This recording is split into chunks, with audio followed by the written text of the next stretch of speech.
What is going on, everybody? It is episode 787 of Pop Culture Crisis. It is a Friday. My name is Brett, and I am here with my co-host. Introduce yourself, please. Hello, Crisis Actors. It's Mary. Happy Friday, and welcome to any of you who took my advice and subscribed to the channel after watching me on IRL last night. As you all should have done. It was kind of a crazy night. For Yeah. political news, actually. Yeah, that whole story was wrecked. Yeah. So, are they publishing the files today? I don't know, man. Like, I haven't really heard anything There else was a on lot that. of secondhand embarrassment last night for everybody. Yeah. I was looking at all that. I'm like, man, I'm glad I don't pay attention. I mean, I do pay attention to it, but I'm glad that I don't engage in these online debates and then having to go back and forth with a bunch of people about influencers and published binders and all of this stuff. Yeah, well, I was in the unfortunate position of having to react to that in real time, but it's fine. Nothing ever happens. Nothing ever happens. We're both nothing ever happens, gang. All the time. It's like, yeah, that's great, but nothing ever happens. Nothing changes, ladies and gentlemen. And speaking of which, nothing has changed today. We got a show for you. So would you please hit the like button on this video and subscribe to the channel. Again, if you are new here and you have not subscribed here yet already, please go ahead and subscribe. And remember that the best way that you can help this show grow is to share the episodes and the segments out with your friends and your family and your loved ones. Everybody in your life, the more people you share it with, the faster the channel can get bigger. So thank you guys so much for that. So we got a bunch of stuff to get into today, but it's also going to be a pretty chill Friday. I'd like to think it's going to be chill. We're going to talk about Blake Lively's new movie. It's called Another Simple Favor. It's a sequel to a movie called A Simple Favor that I never saw because it's not my cup of tea. But the point is that it's an Amazon Prime movie, and given everything that's going on with Blake Lively right now, the movie's getting absolutely dunked on, absolutely ratioed, and because they are idiots, Amazon decided to turn the comments off. Why the hell would you do that? They always do that. They never learn They their are lesson. social media illiterate to do that. Right. Yeah. There's a lot of talk about media literacy these days, but what it seems like a lot of Hollywood studios are lacking is social media literacy. They don't because understand. It always goes the same way. You turn off the comments, it Streisand affects everyone, and people pay even more negative attention than they did in the first place. Oh, I think it's the opposite. I think what it is the second you turn off comments, people disengage. Now nobody cares because they can't come in there to dunk on it. I just think it adds to the humiliation of it all. It's all very sad. So we're going to talk about that. We're going to talk. So we talked a while back that Pixar, they're doing their first TV show. It's actually running right now called Win or Lose. And during the vibe shift that's going on in society right now, they removed a transgender character from the show after all of the failing projects that are going on at Disney, at Marvel, at Pixar. Well, apparently, according to other aspects of the vibe shift, it's getting even deeper because not only did they get rid of a transgender character, they have included their first openly Christian character in a very, very long time. I do like that they use the term openly Christian because it used to be a term that was saved for openly gay character in a television show. But now you have to be in the closet of the cathedral if you want to be religious. So we're going to talk about that. It does, I make fun of the term vibe shift, but it's relevant. So we're going to talk about that. Also, Dylan Mulvaney 2 Electric Boogaloo is here because there is going to be a rebrand going on right now because Dylan Mulvaney has a book coming out. A memoir. About days of girlhood and the trauma of being dragged in the media and the Bud Light boycott. So I guess that Dylan Mulvaney is plotting a comeback of some sort. There you have it. I don't know how that's going to be received by the public. So we got that. We got a bunch of other I feel stuff. like we used to make fun of the term woke all the time. Now we make fun of the term vibe shift because it's basically the same thing and it's being used the same way. We're being children. We're just like, whatever's cool, we don't like it. Yeah, we're contrarian. We're the hipsters here. It's fine. So, all right, we got that. We got a bunch of other stuff. If you're ready, Mary, we can just get started. You ready? Yeah, let's go. All right. Well, guys, there are just a few things in life that are for sure. Death, taxes, and a whole bunch of movies with Zendaya. Yeah, it's getting to be a problem. Audiences are absolutely sick of seeing Zendaya in every single movie. Recently, a list of all Zendaya's projects for the next year was posted, including Shrek 5, in which she plays Shrek's daughter. That comes out this year. Then The Odyssey, directed by Nolan, coming out in 2026. Then Spider-Man 4, also 2026. Dune Messiah. She was not a great supporting role in Dune 2. So I don't know if I care for that. And then still to be announced when this comes out, but they're working on Euphoria season 3. I have my own doubts that that's ever even going to happen. See, what the thing is, guys, is somewhere along the line, there was some type of grave mistake made in the space-time continuum, and we got stuck in this era of both Zendaya and Pedro Pascal. Yeah. And I kind of say, it's like you'll live in the pod, you'll eat the bugs. It's you'll live in the pod, you'll watch the Zendaya. Right. You'll live in the pod, you'll watch the Pedro Pascal. People feel like they're being forced to watch Zendaya and they don't understand her appeal. I saw countless tweets to this effect. One said, Zendaya... a huge part of the complaint here regarding Zendaya is that they believe she is unattractive and ugly, actually. I disagree. I don't think that she's ugly. She's not like Grace Kelly or something, but I don't think she's unattractive. I do think she is above average in looks, at least enough to be a star. But here one says, Zendaya is homely at best and has zero charisma. So rude. I don't get it. Have you noticed everything is ugly now? And then okay, so no, there's an argument this to be is made that communism. This is what they want for us. We will own nothing and like it. I think the point is that she's always making the sour face. She does have a resting bitch face. And I have a more nuanced opinion as to, we can get into all of that, but I think I know why, at least in my opinion, it might feel forced on people. So I did like a chart. As I asked ChatGPT, I'm like, who are the most overexposed actors working today? And if you go through a list like this, it's got The Rock, Chris Pratt, Timothée Chalamet, Florence Pugh, Zendaya, Jenna Ortega, Pedro Pascal, Ryan Reynolds, and Margot Robbie, Tom Holland. I think the reason why Zendaya is rated so highly there is if you look at most of those names, there's a quintessential project that makes you understand why they're as famous as they are. They have something to their credit that says, okay, we get how it started and it snowballed out of control, maybe. Sure. Like, okay, The Rock was really great in WWE, but we didn't know he'd use his forces for evil and become, this dude who's absolutely everywhere. Chris Pratt, people love him because of Guardians of the Galaxy. Yeah. And then all of a sudden, I mean, they didn't even include, I think of Chris Pratt kind of in the same way as like a John Krasinski. But Chris Pratt is way more overexposed than John Krasinski is. The thing is, when it comes to Zendaya, there isn't like a project that people look at her and say, she was great in that.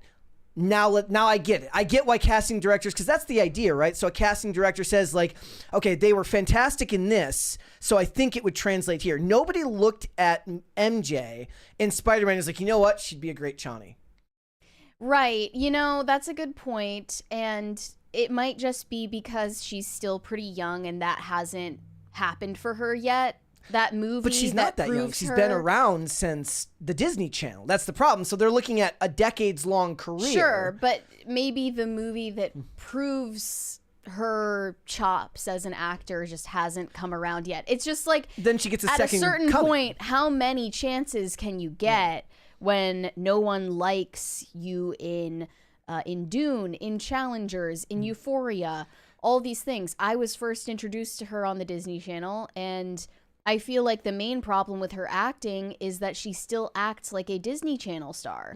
Like, she never grew out of what they train you to do on a kids show where there's a laugh track that paces everything. When you watch her in scenes from Euphoria, this is a somber, dramatic show with deep, really dark subject matter of drug addiction and abuse and all of this different stuff. And she is delivering her lines as if there is a laugh track that's about to happen afterwards. And she makes these cartoonish faces, especially this one, she just smelled something really nasty. Yeah. The funny thing is that's what they did with her in the Spider-Man trailers. And it was almost like they knew it was because she was from Disney, where she's the last bit of the trailer where the title card hits and then they have it comes back for one more quick scene. She was that in the Spider-Man trailers because it's basically like a laugh track. To Machinist's point, in the chat, he says, she is Jai Courtney. I actually have Jai Courtney on here as there was a time when Hollywood was like, you will take Jai Courtney. I don't care who you are. You're going to watch something with them in it. Kind of in the same way that they were trying to make Scott Eastwood a thing. At a time, they're like, well, people love Clint Eastwood. Certainly Scott Eastwood. And both of those actors have kind of found their niche in a separate realm of Hollywood. I don't think that they're bad actors. Even I think, oddly enough, Jai Courtney found his rhythm when he was in DC as Captain Boomerang, right? Where he gets to play like a drinking bad guy who's kind of a dick, and that was where he's good. Like, that's why I liked him when he was in the Jack Reacher movie, because he was a bad guy, not attempting to be a hero. So it was good. The problem is she doesn't have that movie yet, and maybe people feel they're like, look, you've been around for like a long time. It's not like this is your first go around. If you haven't managed it by now, maybe you just don't have what it takes. But also, and it's also strange because she's not the recipient of nepotism. Like, at least for someone like Zoe Kravitz, you could say she has payola vibes. She's also not that... And she's not that good either. She's not that good either. But Zendaya didn't have a leg up in that way, aside from coming off the Disney pipeline. But another thing is, though, like, in this day and age, we were going to talk about it this week. We just never got to it, about Maya Hawke and Ethan Hawke talking about studios not wanting to hire you outside of a certain follower count on Instagram. I think there's also a gap in the idea of social media influence and whether you're good on screen, right? So the studio doesn't care. The studio wants you to have that many followers because you can reach a bunch of eyes that can then theoretically watch your product, right? But if that's the only reason you're getting hired, the people that are there for the movie and not to follow a celebrity or a social media influencer are going to be like, why are you here? That doesn't make any sense to me. So it's like a two-pronged approach from the studios to try and draw eyeballs in. But the problem is when you do that, somebody is always left annoyed. Right. The Zendaya Fatigue discourse gets resurrected on a pretty regular schedule, but I think that it came about on the timeline once again after the Shrek 5 trailer dropped the other day. And here were some of the responses. It finally happened. I don't need to effing see Zendaya in any more movies for like the next 5 years. Yeah. Enough of Zendaya. Guess Zendaya is the new actor/actress they shove into everything to the point you get sick of them. I'm going to stop watching anything with her. You're giving us Zendaya fatigue. The way Zendaya is in every movie ever, actually pissing me off. There's no way it's just her in the market. And some people were pointing out, like, aren't there other actors in her age range that you could give a chance to, right? Like someone up and coming who costs less for you anyway and is more... well, I guess the point being Zendaya is not a box office draw. No. She doesn't actually draw people into seats. I mean, despite the fact that I don't she's think Jenna Ortega would draw people into seats either, and she's much more likable than. She probably brought people to watch. Beetlejuice? No, not. Well, Beetlejuice, yes, but there was also the one that she did with Martin Freeman. Oh, but nobody went to see that movie. It was a small budget movie though, so it made its money back. The I just don't know if any, like, these days the idea of the person that's, they don't operate under that premise anyways. Like, they don't operate under the box office draw premise because they're hoping that the IP is what draws you to the film. Look at all of these projects. That IP being Shrek. Yes. Oh, yes. I'm so tired but look of at all everything. this. So Shrek 5 IP, The Odyssey is Christopher Nolan. He's the draw. Like, he's one of the few directors that's the draw. Well, for and his there's movie. a huge cast of like literally, big names, so. pretty much everyone is in that movie. Yeah, like there's maybe one actor left in Hollywood who's not. Jai Courtney's the only one not in that movie. That's an ensemble cast. Spider-Man 4. Spider-Man is the draw. I wouldn't even say Tom Holland is the draw. Spider-Man is the draw. Yeah. Dune became its own thing, and Denis Villeneuve is his own director. He's not a Christopher Nolan, but I mean, Timothée Chalamet is more of a draw than anything. Dune is a very big brand, given the previous films and the books and everything like that. And then Euphoria, I guess you can't really make that comparison because TV is not the same thing as movies. Right, and the first season of Euphoria was a huge deal, especially because people were watching it during lockdowns, and she was the most famous person that they got for that cast. Other people ended up surpassing her, like Sydney Sweeney. I'll tell you what she needs to do. You know how I always like to give advice for Meghan Markle? She needs to do something that is so against character.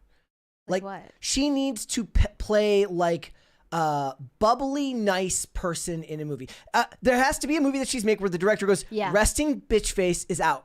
Nothing in this film. Yeah. You are light. You are happiness. You are kindness. I don't care if it's a romantic comedy. I don't care. Like, go do a Hallmark movie. Like, even in Challengers, this was some weird, dramatic love triangle where she's there, like, she's like some kind of mistress who's like doming these dudes who are also gay, and it's like sinister. Yeah. Can she do a rom-com? Like, is she capable of that? Without making this face without doing this. And I'm not trying to be rude to her. I'm literally trying to give her advice. I'm like, the thing is maybe it's not that you're overexposed. It's that you're stale. She's getting typecast in the way that you're in the way that you're presenting yourself to the media. So you're going to have to do something really, really different if you really want to catch people's eye. And I don't think that's a bad thing. Now, here's the thing. Most actors, they talk about not wanting to get typecast and doing different things. I think that's what Glenn Powell is doing really, really well by not falling into any realm specifically about the type of roles that he's picking up. Even Jenna Ortega is getting typecast a bit, and she's the kind of goth girl. Like, oh, you're making something gothic horror? Well, I mean, she's going to be in it, right? Right. I mean, maybe that's what she wants. It's clearly working for her. Mm-hmm. I mean, but like maybe that allows her to like reinvent herself later as something else. She's also a former Disney kid. Yep. So but the point about her having the resting bitch face and that playing into the types of roles she gets is poignant, because I saw people pointing that out.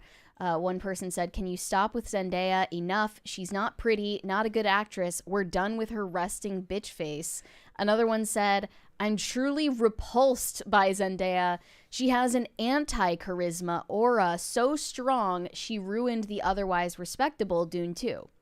But that's the way that they changed her character as opposed to how she was written in the books. So it makes people ask, that it would work for her. Yeah. That makes people ask, like, did you just not know how to portray the character in the books, or were they just willing to change it because you're not capable of giving that performance? It's also why this meme doesn't, that's one of the reasons this meme doesn't actually work.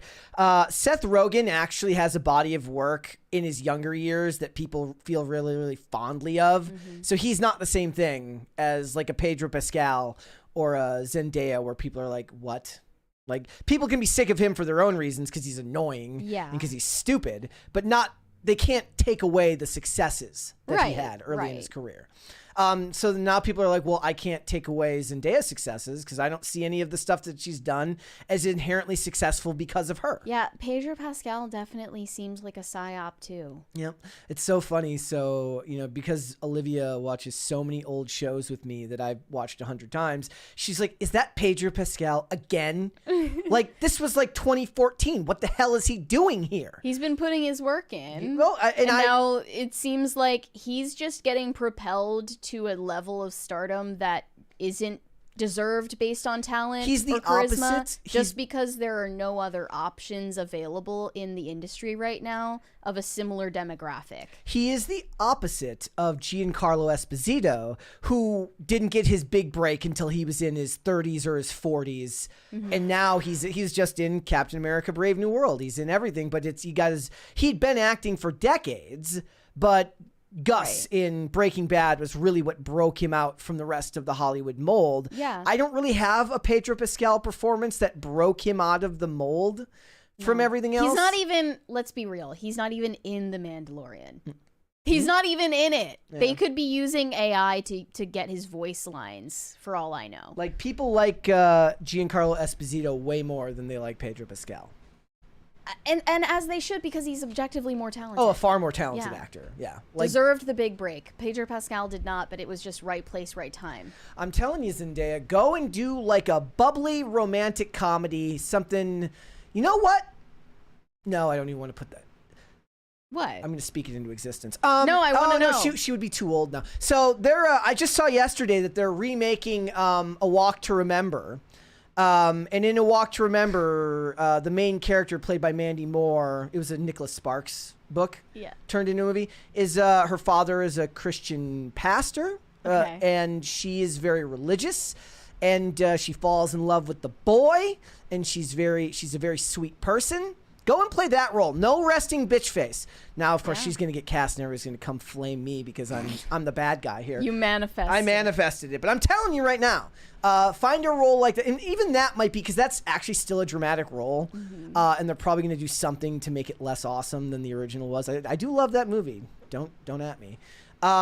It's got to be something even more like over the top. Like nice, over the top bubbly, over the top fun. Like, couldn't agree more. Don't put her in Legally Blonde.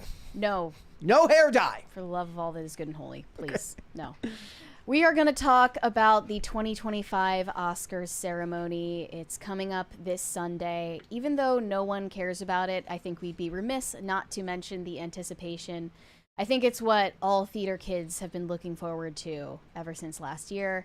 And as far as I can tell, they're paying most attention to Oscar bait movies and not the movies that people actually enjoyed last year. The current top contenders for Best Picture are Anora, a movie about a prostitute stripper abuse victim, and Conclave, a movie about a transsexual pope. Like... That's unironically what we're talking about right now. By the way, this is like beyond Oscar bait. We put a poll up today. We said who deserves the best picture or the best picture, the stripper or the trans pope. Right now, the stripper is winning with 76% of the vote. I would unironically vote for Anora over Conclave just because of the absolute flagrant disrespect that they showed to the Catholic Church, but that's my personal opinion. I didn't see either of them because I don't care for pretentious art nerd garbage. Yeah. And that's what these award ceremonies are all about. So what is it you do? Like we all know me. I don't like the pretentious art nerd garbage. Give me the explosions, give me the slop. Like what is your sweet spot for like entertainment? I mean, I know you like reality TV. Well, I think that as far as movies go, it needs to be somewhere in between. Like, I'm fine with it having a narrow focus and being kind of quirky, as long as it doesn't get too self-indulgent and doesn't have themes that are just straight up evil. Okay. But I don't know if I could pull up any example just off the top of my head. Like, I can't think of like, I really like Sofia Coppola movies. Okay. That's, like, you know what I mean? Like, that kind of niche that isn't just, abuse porn and isn't satanic. Pulls the reins back on it a little bit, but explores the themes maybe, but doesn't go full bore. Yeah. Like, something that just has its charms and isn't slop. Yeah. You know what I mean? Absolutely. I hope that makes sense. And it just strikes a balance between slop and art garbage. I think one of the hardest parts for that, though, is like for the stuff that you love, it doesn't get the press. No, the art garbage gets the press. The slop gets the press. Yeah. Everything else, you got to go digging for the articles about that stuff. And it's not even to the detriment of the places that are writing about these things. It's still a business. They need to make money. And writing about, mid-tier movies that got a small budget but have interesting ideas, there is a weird lack of interest in covering stuff like that because it's just not going to make them their money back. Right. Another nominee for Best Picture is Emilia Perez, a streaming movie made for Netflix starring a trans actor named Carla Gascon. And there's been a huge controversy brewing around this star given that old tweets resurfaced saying hateful comments about Muslims and weirdly like tweets that seemed to admire Hitler. There was a lot of spicy stuff that was discovered, and now Carla Gascon is kind of getting shunned by members of the Academy as well as Netflix executives who don't really want to shed light on the situation. One of the anonymous Oscars voters that gave an interview to Variety said, "It was a fine year for movies, but it's accurate to say Emilia Perez was the worst of the Best Picture nominees. Now, some of them are saying, I'm not voting for it because it was bad. Others are saying, I'm not voting for it because I hate the actor who said these problematic things. And then others are saying, it should only be the movie that counts. And you should have like some kind of intellectual integrity in actually watching everything. But the funny thing is, there's like a little less than 10,000 voters in the Academy who are eligible. There's a low participation rate. So they say somewhere between 30 and 70% of the eligible voters even participate. And even among that pool of voters, there's no system in place for proving that you actually watched any of this shit. Well, they said that it has two-factor authentication now. Only so that you're phone. identifying yourself, not that you're authenticating the fact that you watched any of the movies. So you could be voting entirely based on vibes and personal prejudice and payola, and there's no system in place to stop it. And that's a huge reason why people aren't paying attention. We're also coming up on the last handful of broadcasts of the Oscar ceremony that will be on ABC. And as the ratings for these shows have continued plummeting over the years, it's a question about whether Disney will still think it's worth it to broadcast this event in the future. Less and less people care. And we're so beyond the point where anyone other than a very niche group of theater kids care. This whole thing is subsidized. This is subsidized through all their other projects. They have to do it. It's part of the, like, this industry is very insular, and they don't take kindly to outsiders, and they love to pat themselves on the back. Yeah. Like, it doesn't matter what's going on. As I always say, there's a women's summit going on somewhere. There's some women in power luncheon that's being had right now with mini quiches and wine. And that's because it's subsidized by these businesses. Now, back in the day, they would have said like it was part of their budget, whether it's activist outreach or it's good for their marketing or promotion. But really, they that's all true. But they also love to reward themselves and pat themselves on the back. And the bad people in the industry can be like, look, how bad could I be? I sponsored a women's summit this year. Of course I love Hollywood. I sponsor, I'm part of the Oscars luncheon. Damn, I could really go for a glass of wine and a mini quiche right now. I mean, I could just dig into that. I wanted to offer a little fun fact because I wasn't aware of this. I was like, why are they called the Oscars?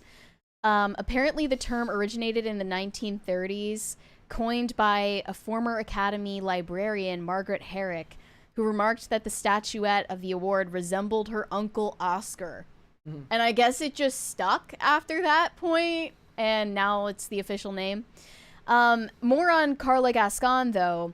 The CEO of the Academy, Bill Kramer, did an interview with The Hollywood Reporter where he addressed a number of controversies surrounding the event, including Carla Gascon's tweets turning into a media firestorm. Here he said, "The Academy does not condone hate speech. I want to be very clear about that. Carla's nomination is historic." He's referring to the fact that Carla Gascon is the very first trans actor nominated for an Oscar, period. That's really important. She's still a nominee. We honor that, but we do not condone hate speech. All nominees are invited to attend the show. That stands. If Carla joins us for the night, I hope there is an air of respect. We have over 200 nominees. The night is about much more than just one person. We are there to celebrate all of our nominees. And they also went on to ask him about the looming presence of DEI requirements on Oscar nominations and what makes a project eligible, as those standards have been continually changing. And also, in this new era of the death of DEI, is this tenable? So they say they're asking him how the Academy, which requires films to meet inclusion standards to be eligible, is reacting to the Trump administration's crackdown on DEI initiatives. He says, "Our commitment to equity, inclusion, diversity, sustainability, and accessibility," that's way more than just the original acronym, "is embedded throughout all of our programs. How we collect our Academy collections, how we curate and program our museum, how we work with membership to invite new members.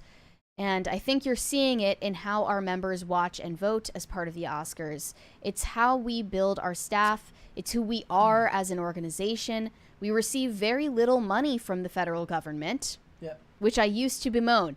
They should receive $0 of the federal government's funds. Can Elon Musk actually get on that immediately? If you were wondering what those requirements are, they're very convoluted. It's the Academy Aperture 2025 standards. They put this into place in like 2023, but then it didn't it didn't start until 2025.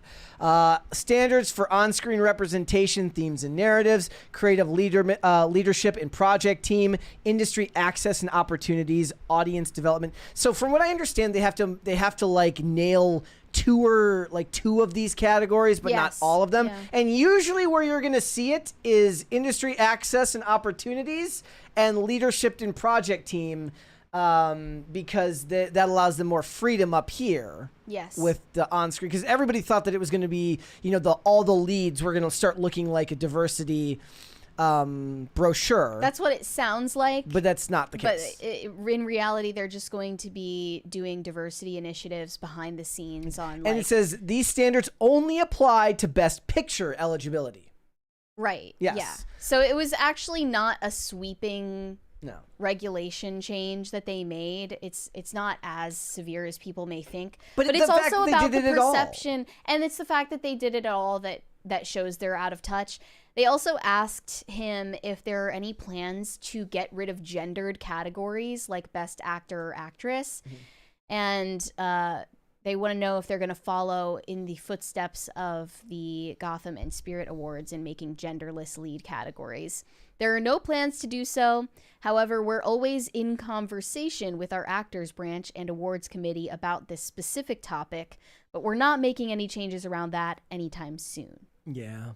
So even the fact that it's like a question is just insane to me. Like, you could just shut it down. It doesn't need to be an ongoing conversation. We're way past that point. Yeah. They asked him about artificial intelligence, which is just boring. I mean, that's another one of those ones that Hollywood likes the AI discussion because it allows them to signal on something that has almost no pushback. Because even somebody like me who laughs at them because of how they talk about it, I still I understand that it's not like I'm going to be like, go AI. Yeah. And you know what? There is a certain type of pretentiousness that I appreciate. Yeah. Especially from someone like Francis Ford Coppola. Oh, see, I know we don't care about the Oscars, but we care about the Razzies. I mean, we do have that from Francis Ford Coppola, who did win this year for Worst Director in Hollywood. For Megalopolis, which I Megaflopolis. Didn't see. It was a Megaflopolis. A lot of people said that it was poorly done, but others liked it.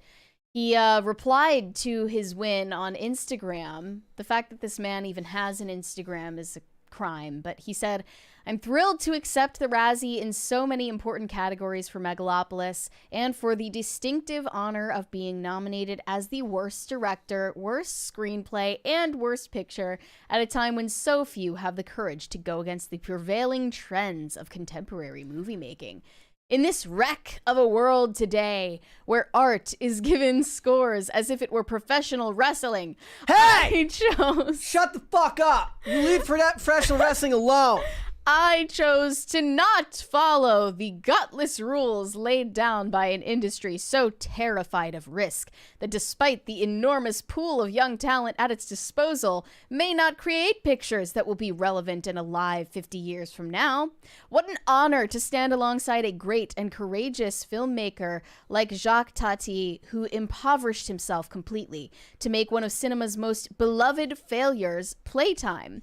My sincere thanks to all my brilliant colleagues who joined me to make our work of art, and let us remind ourselves that box office is only about money, and like war, stupidity and politics has no true place in our future." I will give him one benefit of the doubt here, and that's the fact that he basically financed his $120 million movie himself. My main complaint when the artists get really uppity is when they start I'm like, look, you're not paying for it, dude. Yeah, like they're on like Daddy Warner Brothers money. I know it's the pettiest thing in the world, but every time David Zaslav cancels something, I'm like, yeah, go off, king. Like, I know that makes me a bad person in a lot of ways. I don't care. It's hilarious because there is nothing more.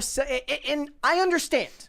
I understand that a lot of the times over-involvement from the studios leads to just absolute garbage. It's 110% true. However, there is nothing more annoying than somebody who's creating art with somebody else's money feeling solely entitled to the way the project is supposed to come out.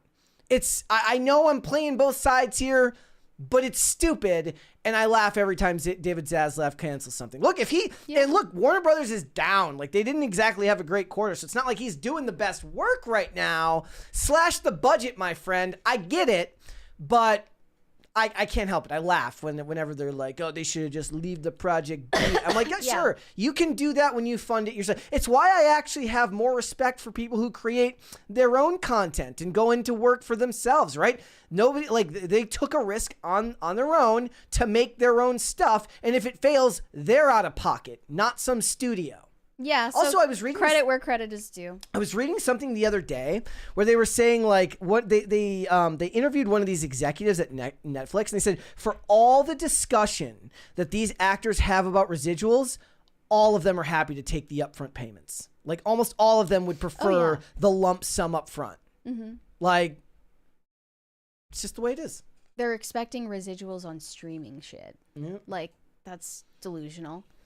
And completely unaware of the way the industry has changed. Yeah. But, you know, I just hope that something as exciting as the Will Smith Oscar slap happens again this time around, but it's unlikely. Logan Paul jumps off of a barrier to give somebody an elbow. I mean, maybe Jaden Smith can show up. Can continue the tradition. Jaden Slap Smith shows Conan up. O'Brien in the face. No, it turns into like a Jaden Smith TED Talk.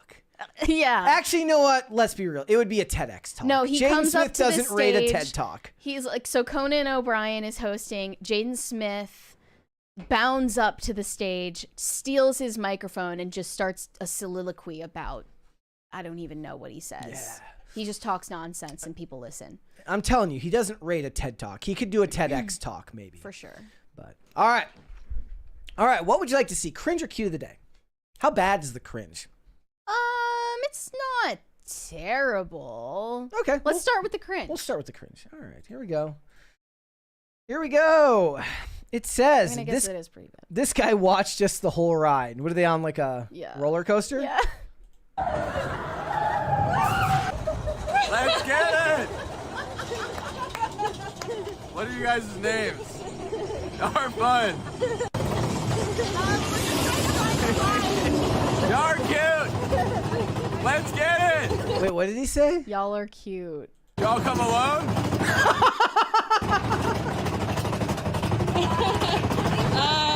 What? You don't say yes. You say no. I've got a friend out in the parking lot who's expecting my call. I can't hear you. Let's get it. Let's get it.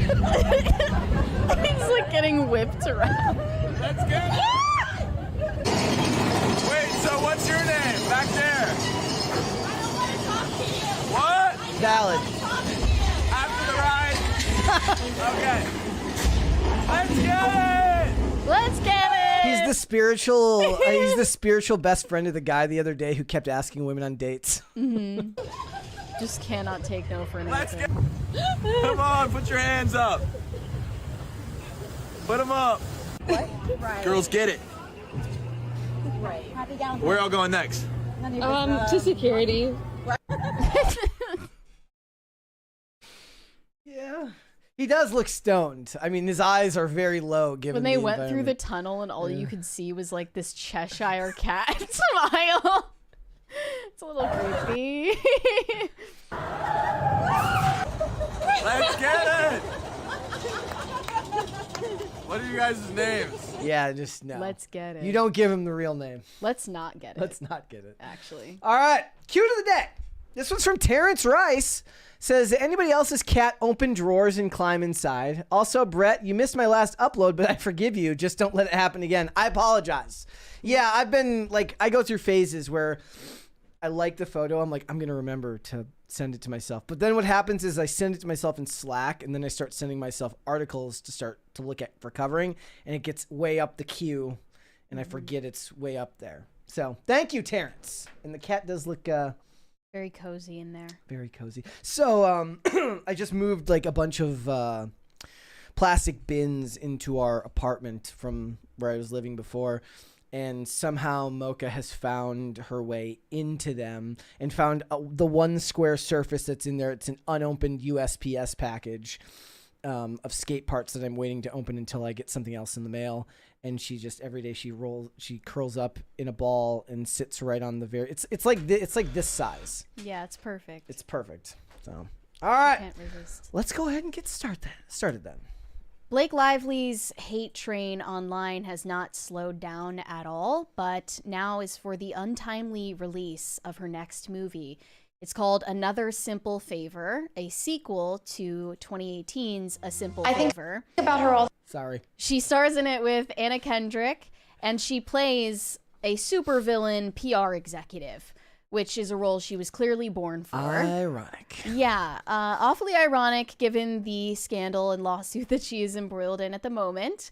And honestly, I think that if anything, her lawsuit and the controversy and the negative interest around her at the moment can only do another simple favor, a simple favor, which is bringing people in to hate watch it, including myself. Like, I would probably be more curious to see it just to analyze how she acts. All of this stuff would be bad for a big budget movie. It's fantastic for a movie like this. It's a streaming movie for Amazon, and they just put out the first trailer for it, so let's take a look.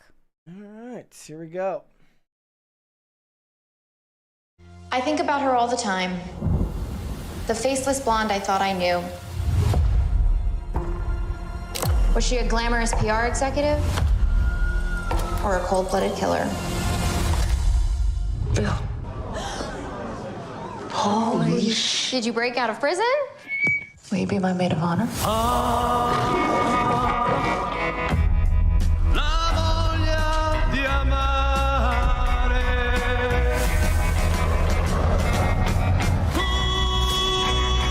Welcome to time. Why am I here? You think I invited you to get revenge for stealing my life and taking my kid away from me? You think I want to make you pay? I don't know, do you? Maybe she really did change in prison?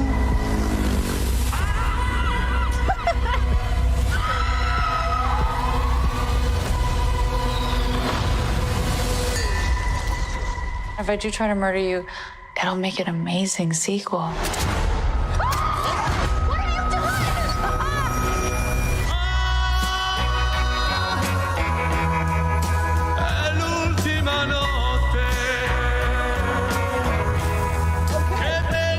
The Ghostbusters 2016 director. Fantastic. Yeah, first impressions. Her hair, she always looks like she just put a fork in a light socket. Yeah, well, that's obviously her look, and that's how she sells so many hair care products. Yeah. It's her iconic look at this point. I just see this as like perfect movie for a female audience. I think they should have focused more on her and less on Anna Kendrick. And that's not just because I always dunk on Anna Kendrick as having negative aura, for lack of a better term. That's more just, evil Blake, less not evil Anna. Yeah, like if they would have made the trailer, because it kind of started with her and then they brought in Blake. Right. They should have started it from the beginning with Blake, and it should have focused around her. Yeah, I have not watched the first one, but from what I've read so far, it's basically a murder mystery black comedy film, and Blake Lively's character, Emily Nelson, is this evil PR executive who fakes her own death. They should have brought in Ryan Johnson to direct this. It's just, it's bad timing for this movie to come out, but there are theories going around that Blake Lively actually worked to delay the release of this film and strategically release it at a time when she could punish Anna Kendrick for not getting along with her on set. And actually, someone who interviewed both of them for the release of the original wrote an opinion piece saying that sources claim, despite painting the image of being best pals, behind the scenes, Blake Lively and Anna Kendrick clashed over Blake's legal woes, casting a shadow over the film. So less people are going to be paying attention to the film for its own sake. Yeah. They're just watching it out of fascination for wanting to see Blake Lively being evil. Yeah, and look, it's always, those stories always come across fake to me whenever they try to like, oh, they were all best friends on set.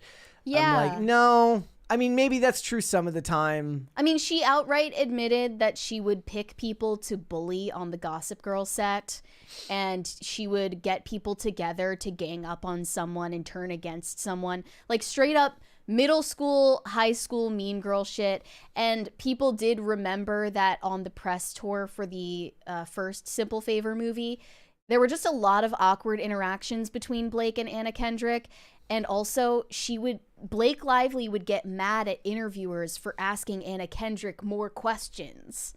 Like, she wasn't getting enough attention on the press run, even though it was a duo, not just her movie. I suppose it's kind of befitting that if you're Ryan Reynolds, you can marry any woman that's high maintenance because you got all the money in the world. But marrying someone that's psychologically and emotionally high maintenance is the real test. Yeah. Where, you know, you can never be good enough. She's like, I asked you 6 questions about your day at dinner, and you only asked me 5. It's sort of like the story about how every day when Johnny Depp would get home while married to Amber Heard, she would insist on taking his boots off at the end of the day for him.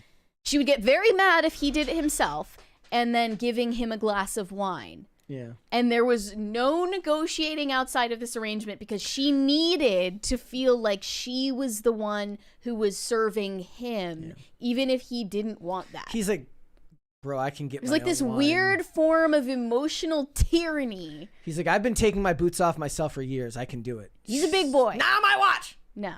Yeah. I do want to point out, guys, that as of right now, this movie has 5,000 upvotes to 7,800 downvotes.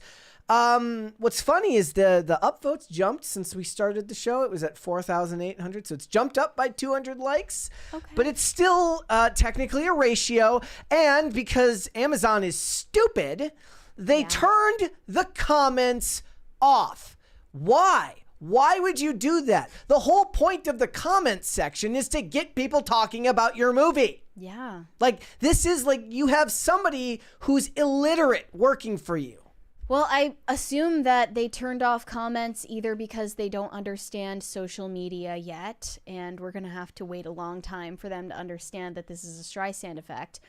Or, more likely, Blake Lively, being the tyrant she is, mandated that they turn off the comments. But the thing is, because she's the star and she makes demands like that. But what's crazy about that is she's also crazy. I feel like she's smart enough to know that she can lean into being the villain.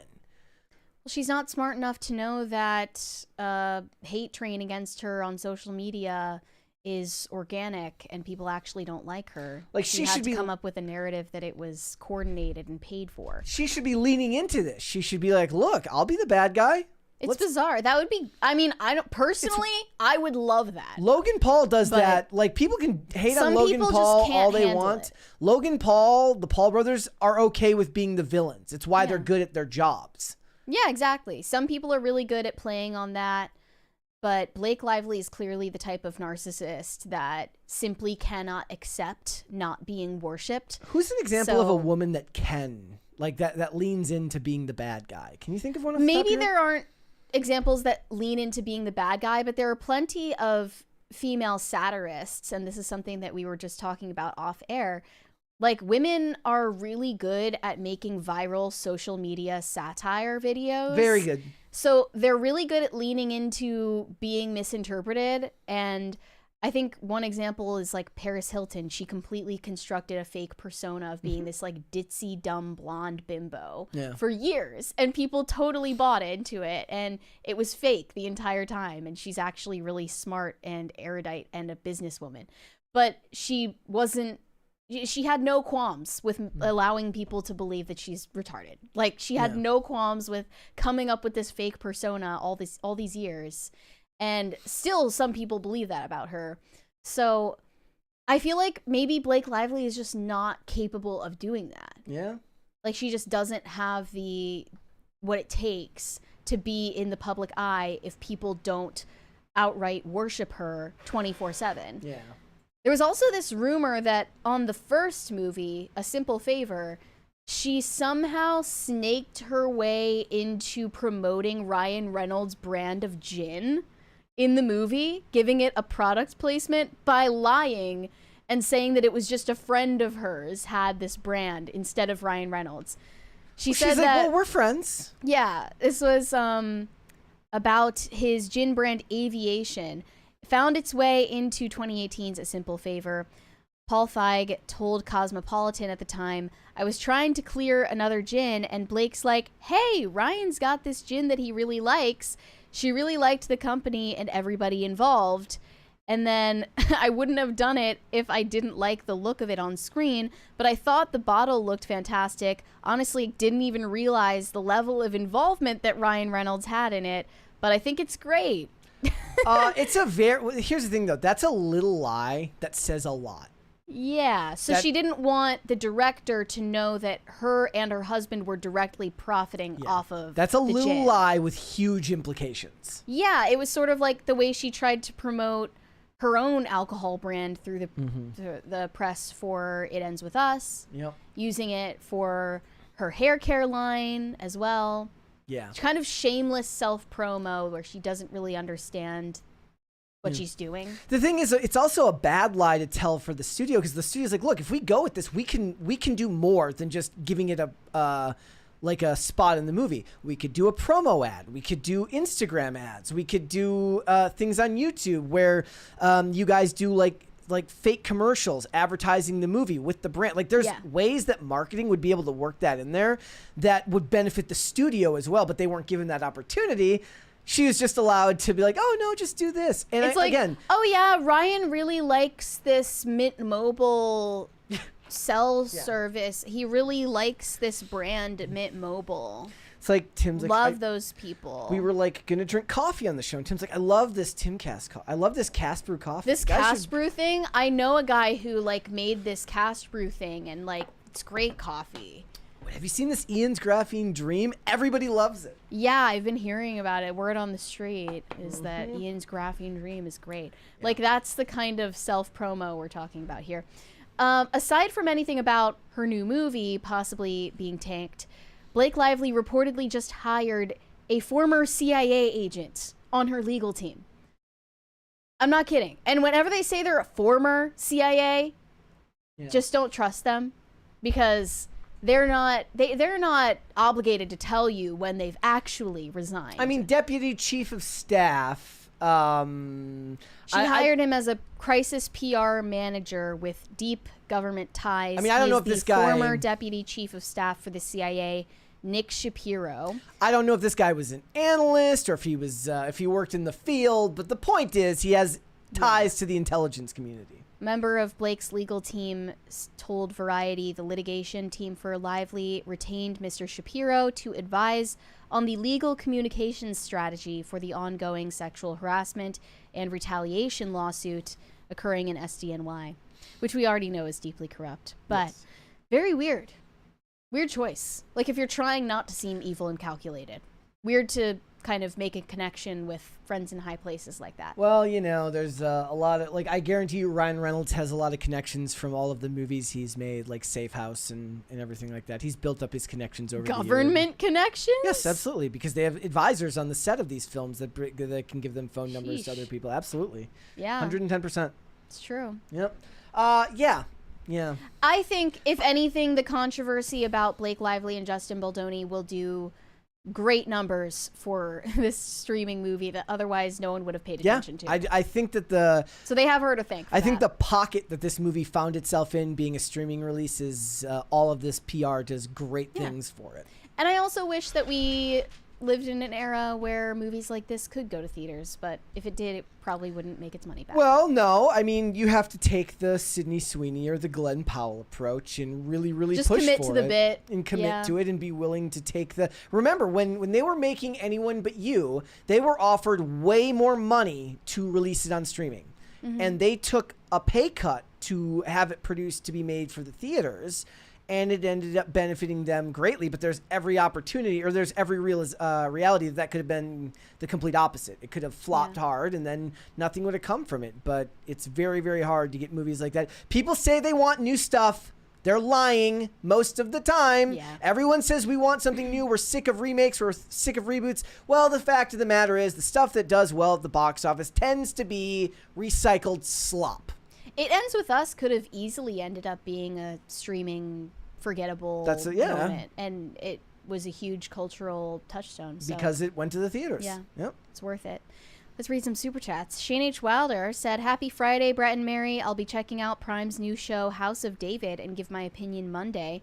Also, please continue prayer for Pope Francis. He had a drastic turn this morning." I did see somebody who was it that said that they believe that the Pope had already died and they're not going to announce it till next week. Who was that? Was that JD Vance or somebody? No. Who was that? Guys, who was that in the chat? Who was it that said that? I know Vance responded to It wasn't JD Vance. It was somebody else. Somebody else made that claim, and Yeah. I'm like, that's a huge claim to just throw out there. that is kind of insane. I don't think. And that's as the for case. a House of David, I did see the House of David. I saw the chat for that, or I Right. saw that come up on Amazon. I haven't checked it out. Let me see. So this is a new show Yeah. that they made? Because I remember us talking about how they were investing more in faith-based content. Yep. The series tells the story of David, his rise to power as the second king of the United Monarchy, follows King Saul. Interesting. I wonder how they're going to do. Speaking Let of us know. Amazon Prime, I did check out episode 4 of Reacher of season 3. Of the 4 episodes so far, it is, in my opinion, the weakest of the 4. They did the thing that they did a lot in season 2, where most of the episode is spent in flashback, and I despise the flashbacks on this show. It grinds the whole speed to a halt, and then you go back in time. Narratively, I understand why, because they have to make you care about this Dominique character that is kind of the impetus for why he got involved in this current case, because he's going after the dude who killed Dominique. And I get why it exists. It still sucked. It just wasn't great, and I'm just not a fan of him when he's doing the flashbacks as the MP. It's just so much better when you're dealing with him in current day. But that does not mean that the first 3 episodes weren't great, which I did enjoy, and my hope is that they kind of shot their wad early and got rid of the flashbacks, and we don't get any more of that crap, or at least less of it, for the rest of the season. Shane H. Wilder said, "Oh, and please like me." I think this is I'm going to popularize this phrase now. We need merch. Yeah. Please like me. Jessica, if you are watching, Sending out the bat I say that signal. like I don't have Slack Yeah. right here on this computer. DJ Ango said, "TGIF crisis actors, and shout out to Akira Toriyama, the GOAT. Today marks the 1-year anniversary of his unfortunate passing." Is that What? Time flies. Yeah. Weary Traveler said, "Only rainbow flag? Oh, gays, I guess, think Zendaya is ugly.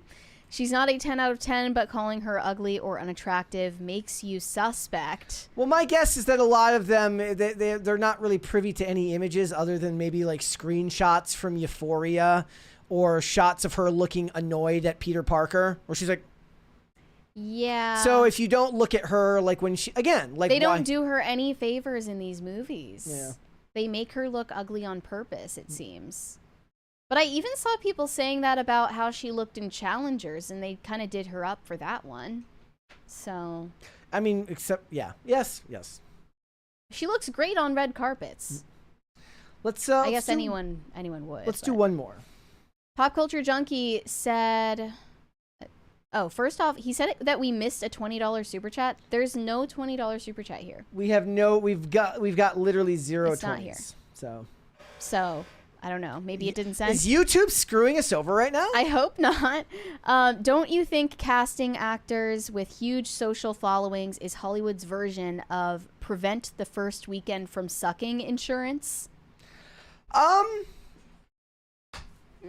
I mean, at this that a point, proven phenomenon? I guess I don't even know if it matters right now. Like, look at what happened with Captain America. Like, first weekend it's important, but the problem is what is it? Most movies make the entirety, like 70%. Not the entirety. Most movies make 70% of their box office in the first 2 weeks, right? Mm-hmm. But the thing is these days that's not how you make your money in that one weekend. You have to have really, really low week-to-week drops. Like, you can't be doing these 62% drops week 1 to week 2.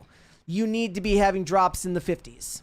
And even then, the hope would be that it drops in the 50s, and then those drops steadily become less the longer the movie is out. But then you have to get into a whole discussion about theatrical windows, which is another thing that's been going on with AMC right now. They're talking about the length that movies are in the theaters and how they're getting screwed by these studios that are just dumping them on streaming a month later. Mm-hmm. They're not getting the 90 days at the theaters like they used to. Yeah, it's not going to be 2019 ever again. Nope. Unlikely. The Rumbling said Pascal's breakout role is Oberyn Martell in Game of Thrones. That is where I first remember him from. Apparently he was in Buffy, but I don't remember it. Very early on in Buffy. What was he doing in Buffy? I forget, he's like one of the soldiers. Ago. It was so long ago. But he's just one of those actors, right? He's been around since the beginning. Not everybody can be, speaking of Buffy, like a David Boreanaz, who's had like a generational career of like bros never not working. Mm-hmm. Like, he went from Buffy to Angel, from Angel to Bones, from Bones to SEAL Team. And if he's ever not working, it's because he doesn't want to be. And those weren't like guest roles. That was him leading shows that all went. I mean, he didn't lead Buffy, but he went straight from Buffy into Angel. He's always working. And there's only so many actors that get that much work consistently. Let's hold off on the rest and we'll come back. All right. We do poke plenty of fun at the anti-woke crowd for referring to this cultural vibe shift following Trump's election. But I think that you could say this story is an example of it in the real world. And I was surprised to find out that it's actually true and not just a headline that was floating around. Disney reverses course, introducing first openly Christian character since 1996. And even more shocking than that, this is a character in Pixar's first series on Disney Plus, where they already faced a controversy for including a trans storyline, which ended up getting nixed from the show entirely out of a fear of cultural backlash from parents who are frankly fed up with their shit. And I think that was a huge white pill that they realized what a big mistake they made and corrected it before it was too late. And now that show, it's called Win or Lose, is currently airing on Disney Plus. And people found out that instead of including that trans storyline in one of the child characters, they ended up focusing on an openly Christian character whose faith plays into their storyline in the show. So I looked into this. It's a character named Lori in Win or Lose, depicted as a middle school softball player who leans on her Christian faith to navigate her struggles, including peer pressure, self-doubt, and expectations placed on her by her coach, who is also her dad. She is seen in prayer before stepping up to bat, and her room contains religious imagery, indicating that her faith is a central part of her story arc. And I think they also added that when she's introduced in their debut episode, she begins this scene with the words, "Heavenly Father," and there is an angel cutout in her bedroom. Mm-hmm. So as opposed to heavily featuring a child in the show that identifies as trans and using that to indoctrinate an audience of mainly children, they decided we're going to avoid that whole mess, like that car crash of a PR scandal, and pivot to focus on a theme of faith in the show, which is almost, it feels too choreographed. I mean, I'm wondering if they were going to include it to begin with, and they were going to have those characters interact with the trans character and turn it into a mess of modernity. But then how do you even edit around that? So the way that they've structured the show is that each episode focuses on a different character and their own life and their storyline. So I'm assuming that what they did is they just kind of took the focus away from the trans character as much as possible and then just got rid of that episode completely. Yeah. Because I think they realized it was just not the vibe. But I guess the point of it is to focus on each character's own insecurities and their own internal struggle, and using sports as the conduit to do that. Is this a sign that they're trying to reverse course? I would have to know in at their what public point, image. I would have to know at what point that this character was implemented. If it was done after the fact, that would be a huge deal. Like, we didn't just get rid of this one storyline. We went the complete opposite direction. But my guess is this character was always going to be in it to begin with. It's strange, right, though? Like, they're trying to... It's like they're trying a little too hard to be nuanced. If they were going with the trans storyline and the faith storyline in the same series, like, you're pushing a little too far to be considered like nuanced and multifaceted. Like, it's a Pixar show. Yeah, it's not that serious. I mean, that depends on it depends on who you ask, right? If the idea is that they went too far, I don't know if that's necessarily true. The whole point is that it's a television show, which gives you more airtime. Like with a movie, I'd be like, cut it out. Like, you don't have the time. Like, get to the story, get to the meat and bones of the story, and tell whatever the overarching plot is.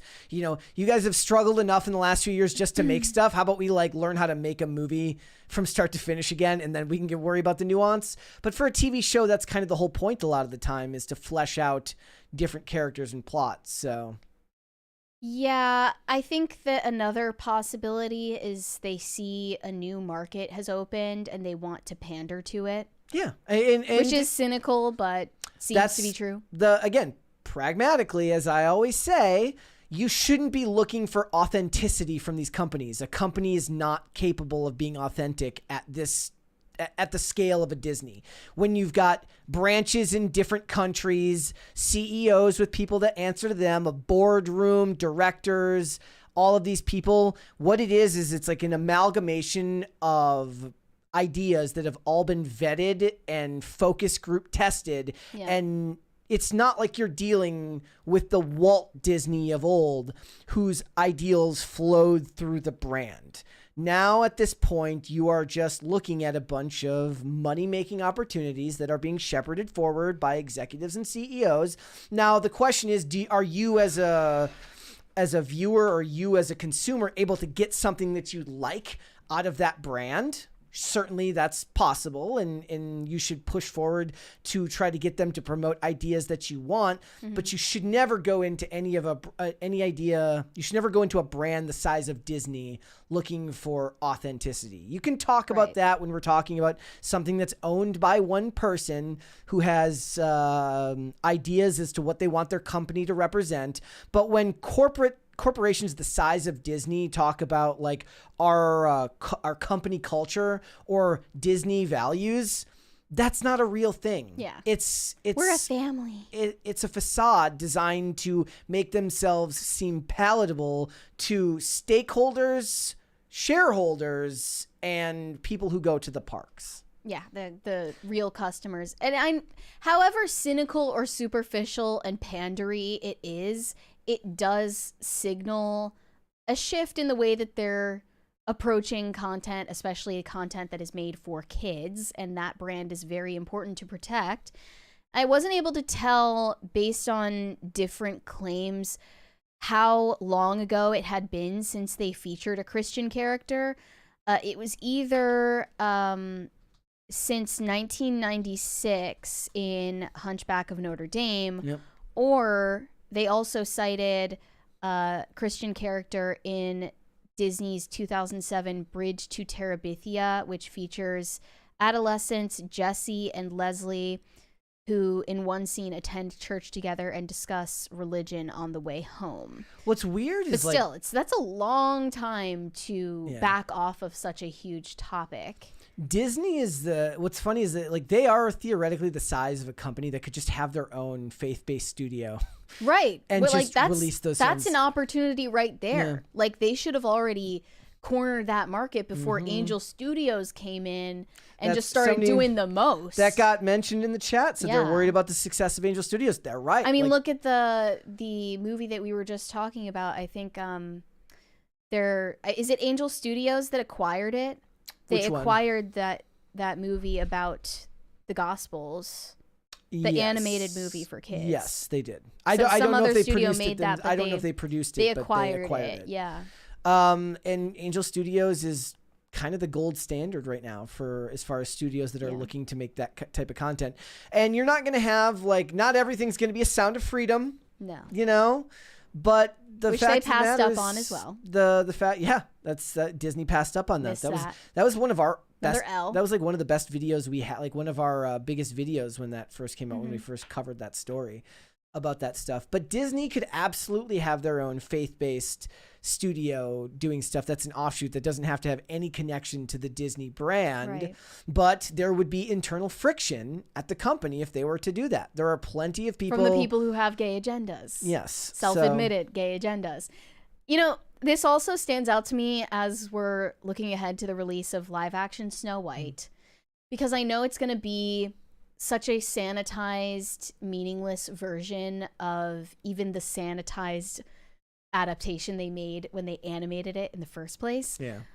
Like, I rewatched the 1937 version, and there's a scene where Snow White is praying on her knees at her bedside, you know, praying for the dwarves. And it's just this really sweet, innocent scene that features her being an openly religious character. And it shows the kind of heart that she has and her concern for other people. And they simply would never include a scene of Rachel Zegler's Snow White praying in the live action version. They would never do it. It shows because you it's how, still stigmatized. yeah. As you said, even the fact they need to modify it with openly Christian tells you everything you need to know. And hopefully that will change in upcoming years, but I think it's incredibly unlikely. Yep. Back when the original was made, it just wouldn't even have been thought about because it was such a dominant part of the culture that nobody would have thought twice about it. Now you'd be shocked. Well, in let's face it, America has bent heavily into globalism and multiculturalism, and it's not a monolith. So when they, like I said, Disney is a corporation of such size that they focus group test everything, and they want to make sure that what they're making is as inoffensive as possible to the most people they can get to glom on to this project, right? So something like that, as innocuous as it might seem, for a company their size, it's just a requirement. But it's not just about avoiding offending different audiences and appealing to the global No, not audience. just that. It's also a real stigma. And you look at the most recent Disney princess that they came up with. Her name was like Asha, right? Yes, from Wish. In Wish. Yes. That entire movie is like communist, atheist, Marxist propaganda through and through. Thank you. And I don't say that lightly. Like, I'm not being dramatic at I'm all. the one who's more likely to tell you that most of the Yeah. time. Like, I wouldn't just throw that out there for no reason. Wish was entirely atheist, Marxist propaganda, tailor-made for children. And again, you would simply never see a Disney princess in current year praying to even a god, let alone like praying to the Christian. You would pray to the God. community. Like, right? She was like Social workers in the community. basically that princess was her own god in that movie, if you deign to watch such a thing. Yep. I don't know. All right. Shane H. Wilder said, while I don't think either should win, I just know they're going to give it to Conclave because they can't shut up about it. Demons, dude. Demons. So you think Conclave is going to get Best Picture?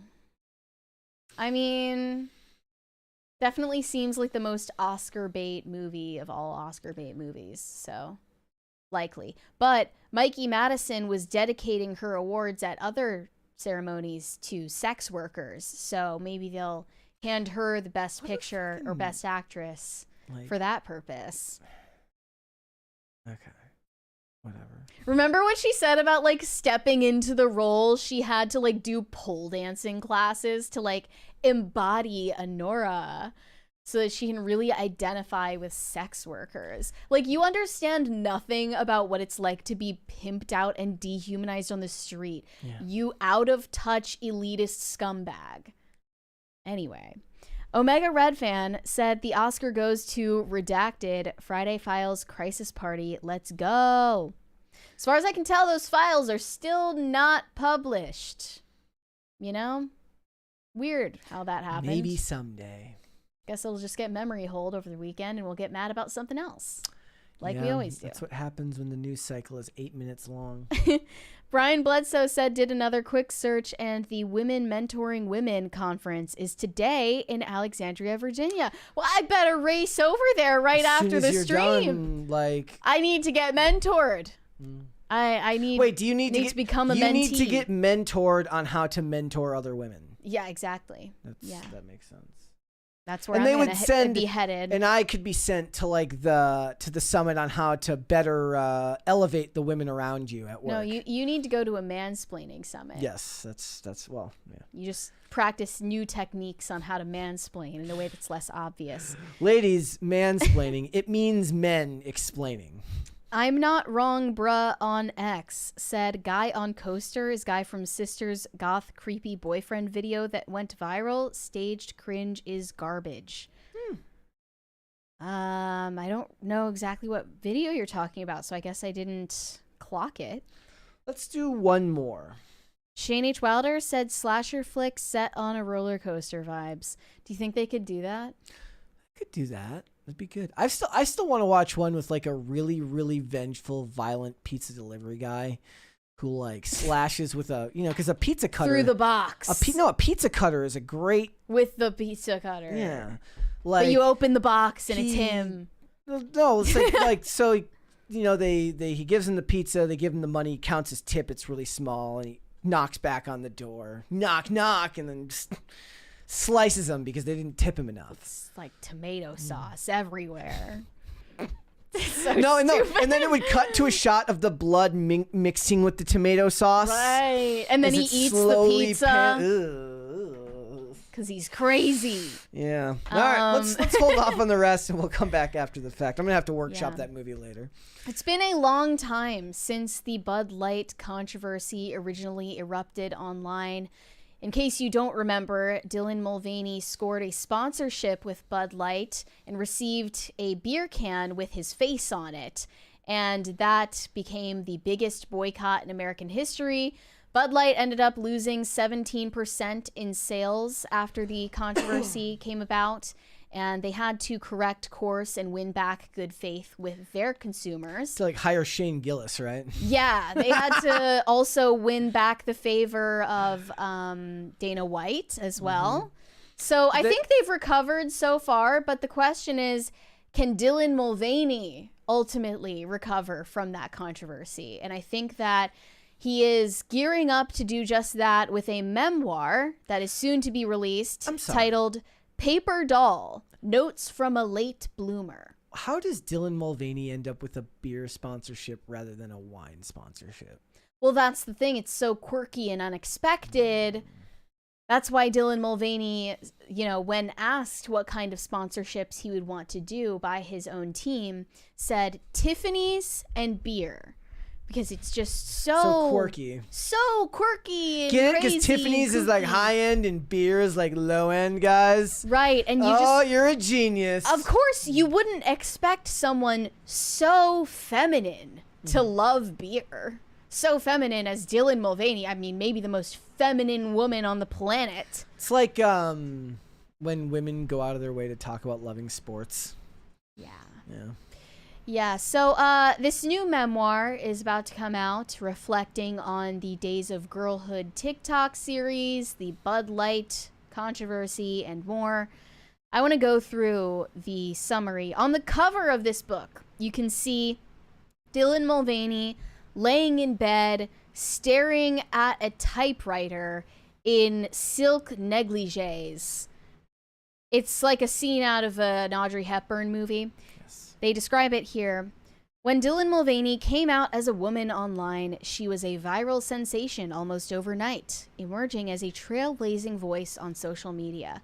Dylan's personal coming out story blossomed into a platform for advocacy and empowerment for trans people all over the world. Okay. Through her Days of Girlhood series, she connected with followers by exploring what it means to be a girl. From experimenting with makeup, to story times, to spilling tea about laser hair removal, while never shying away from discussing the transphobia she faced online. Nevertheless, she was determined to be a beacon of positivity. But shortly after she celebrated day 365 of being a girl, it all came screeching to a halt when an innocuous post sparked a media firestorm and right-wing backlash she couldn't have expected. Despite the vitriolic press and relentless paparazzi, Dylan was determined to remain loud and proud. So this is talking about Dylan Mulvaney's struggles, both pre and post transition. There are salacious tales about one night stands. I bet you there's some crazy ones in there. Definitely, maybe more than anyone wants to know, and in too much graphic detail. And self-pitying monologues about how Dylan Mulvaney reached a very dark place in the middle of the Bud Light controversy, at some points carrying a kitchen knife out and about in fear of what the paparazzi would do to him. Should have got your conceal and carry. Yeah. Well, in LA, that's not really Yeah, a viable option. False alarm. And I did notice in the promotional effort behind this memoir, both the New York Times and Rolling Stone happened to post an interview cover story with Dylan Mulvaney at the very same time. It's all planned.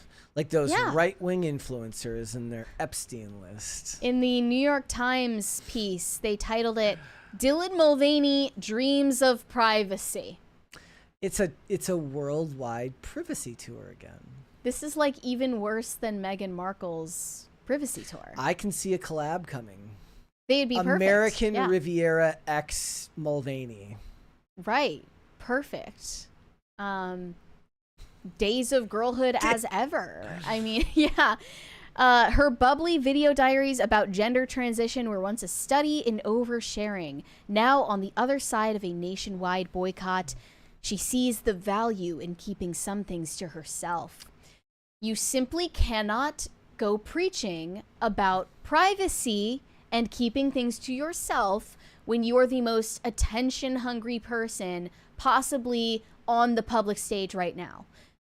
A theater kid who has been seeking and chasing fame for years. Before we even knew who Dylan Mulvaney was already on the quest for fame. Yeah.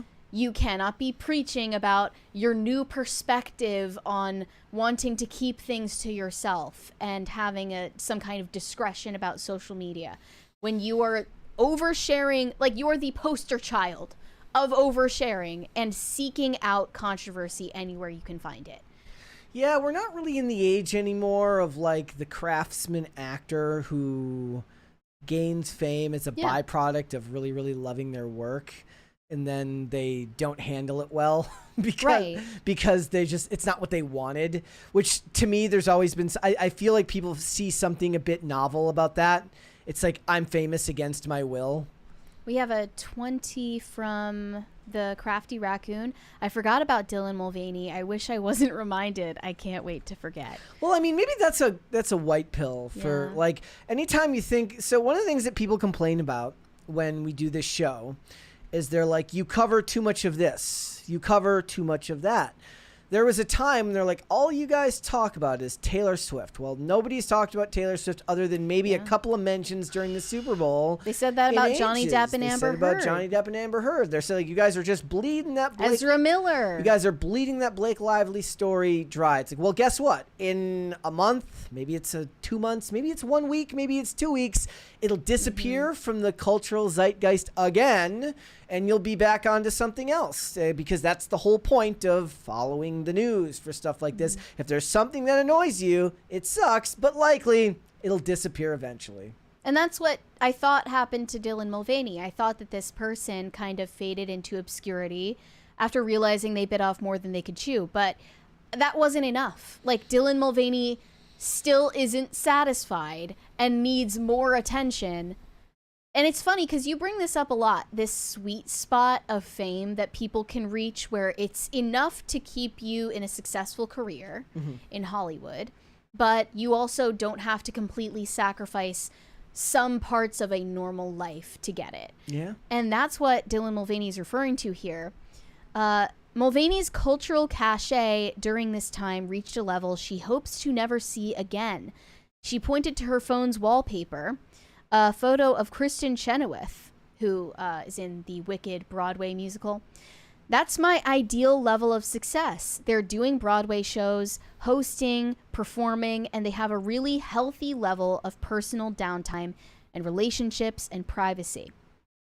Well, there's an irony to Mulvaney's glorification of privacy after years of courting views and sponsorships by broadcasting daily updates about her personal life.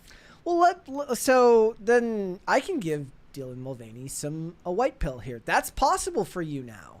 Like, here's the thing. You have to have something you're, like, really good at or noticeable from. I get, like, the thing is, if you want to be an influencer, you're not going to get that. Now the fame is a byproduct of being an influencer. But, you know, Christine Chenoweth, like, that's the byproduct of a career that, as much prestige as it may bring them, it's not like it's the big budget blockbuster movies, right? There's a lot of wrestlers and actors that talk about this that are television focused, where they're like, I get recognized at the airport, but it's not over the top. It's not like I walk in someplace and people mob me, but somebody says, oh, hey, I remember you from this, or I remember you from that. Like, that's a good place to be. That's why I do think that television actors, despite the fact that it's probably terrifying to have to kind of always be looking for your next project, like, if you can find that sweet spot, like I said, David Boreanaz ain't had a day off in 2 decades. But he's always working and probably gets recognized because he played Angel, gets recognized because of Bones and SEAL Team. But it's probably not the end of the world if when he goes out, he can go out in his own town. Maybe that's what Dylan Mulvaney needs to shoot for the moon for. Publishing a memoir about this is not the start on that path. No, though. It's not. Like, that clearly betrays your motives. Yes. And we're never really... Here's the unfortunate thing. We're never going to know whether Dylan Mulvaney could have just been a successful stage actor. Will we? Because it looks to me like the ugly truth is Dylan Mulvaney could not have made it as a Broadway star just as a gay man and had to get the TikTok clout and the controversy based on choosing a gender identity that was controversial and then making fun of women. Like, that was his ticket to fame. And we'll never know. Probably he wasn't capable of reaching this level of fame without it. And now you're preaching about how you're going to meticulously curate your public persona and choose what to share and not share at will when you were just so, like, nakedly ambitious and just, like, craven and hungry and striving for even negative attention, which betrays the type of person you are. It's just, I can't respect that. There's no honesty. I mean, part of it is actually, like, whatever's being shared might feel true in the moment, but the thing is a lot of times social media clout is deeply tied to, like, dopamine. And sure, you want the privacy right up until you haven't had that hit in a while, and you need to share something so that people can comment on it. Yeah. I've never understood that as a means of being like, I don't care if it's good attention or bad attention. Any attention is good. Like I'll never understand, because that's kind It's of all a feedback. It's kind of a requirement to be a social media influencer in a way now. Like you don't really get by on just being universally likable.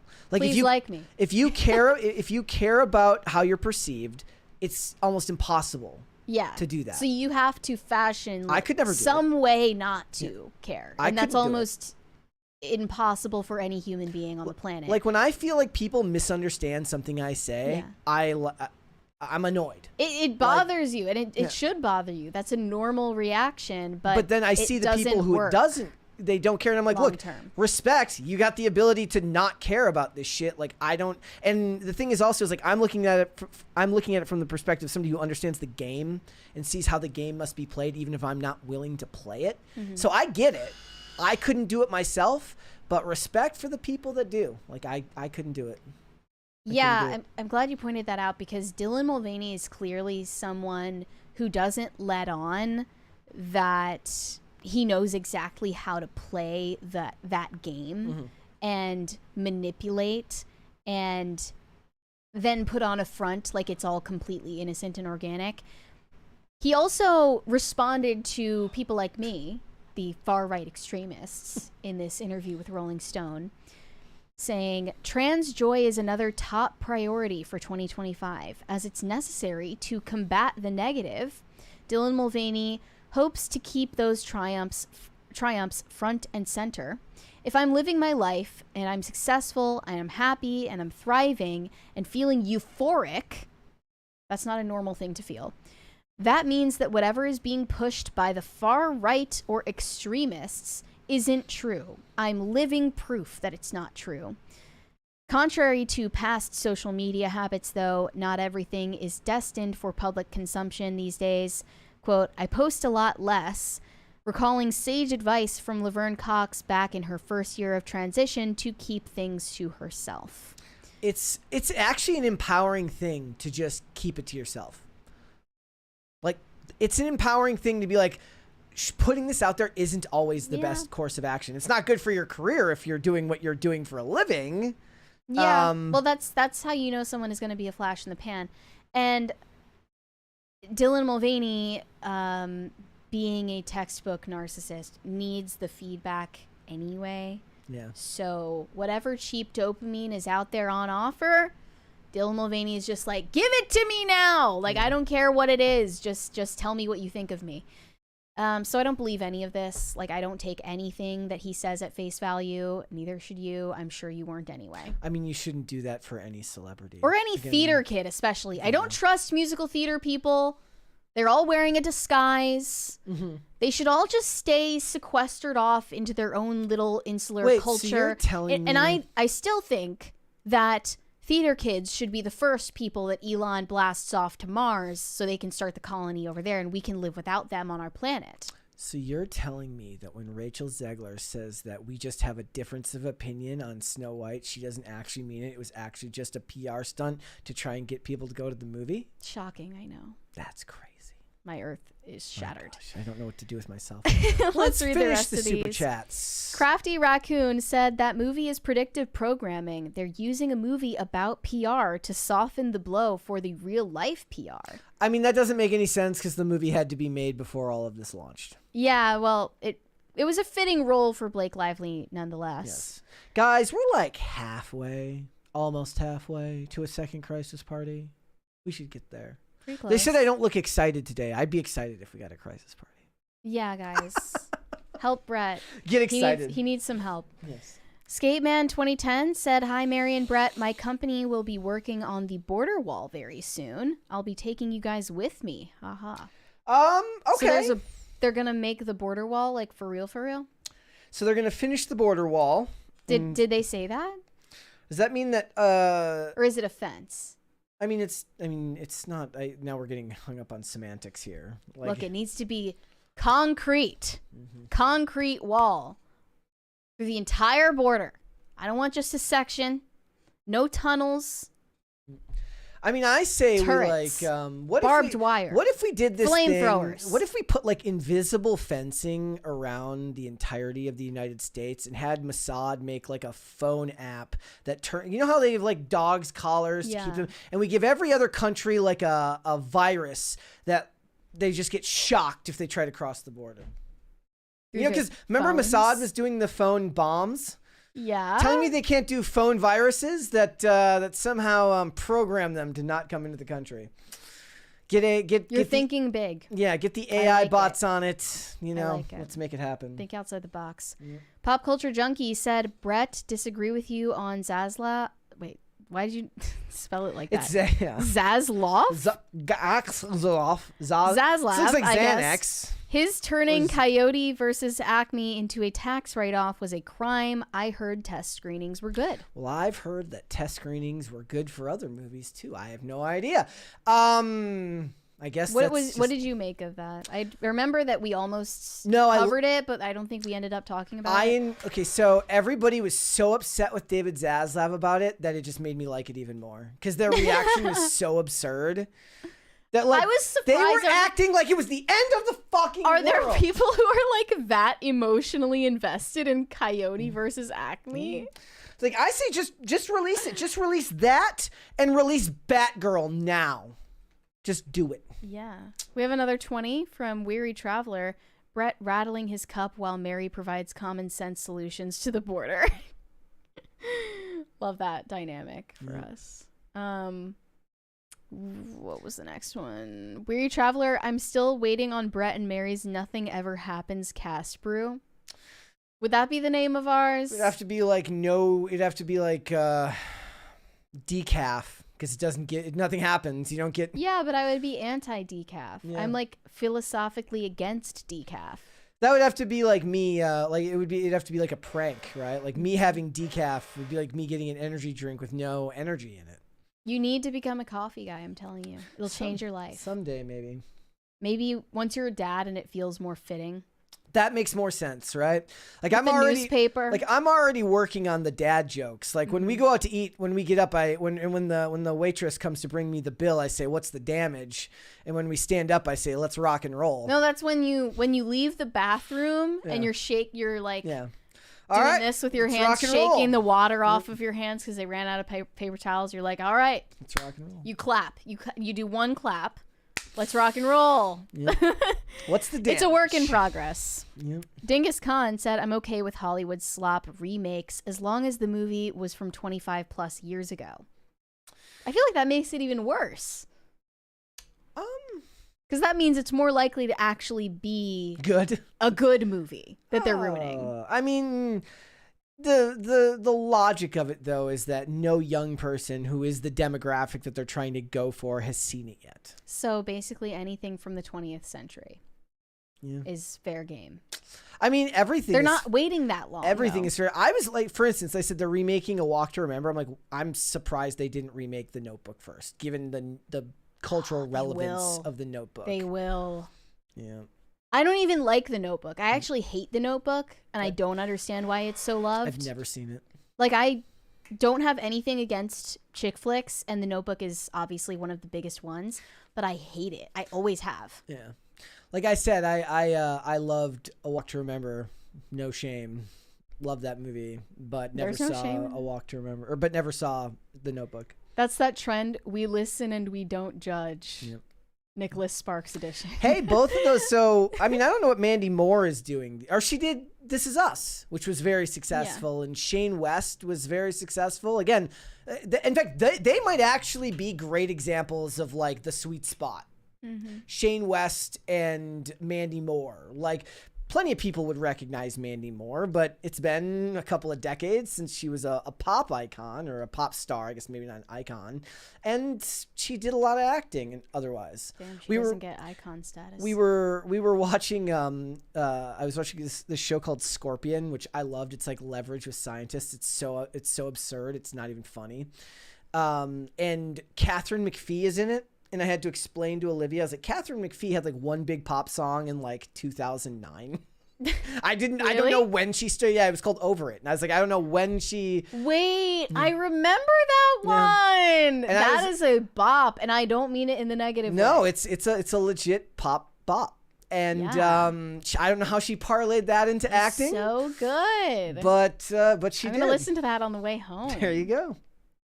I'm glad you reminded me. Yep. Interesting. You know who else had a brief pop career? Tiffany Trump.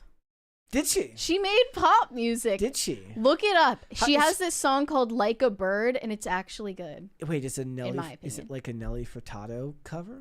Did Nelly? No, Furtado? no, it's her own original song. Oh. Yeah. Well, I mean, what's the Laura? Kind of a vibe. Laura Trump tries to sing, right? She tries. She definitely does. Yeah. She's like, she's in the studio with French Montana. I'm like, what is this, man? I'm like, what? I was like, you can't just present that with I no can't further get over information. that. Like, are they still just like homies? Like, she just is randomly Does she- friends does with she French Montana. Call him up and say, yo, what up, French? Or what's up, Montana?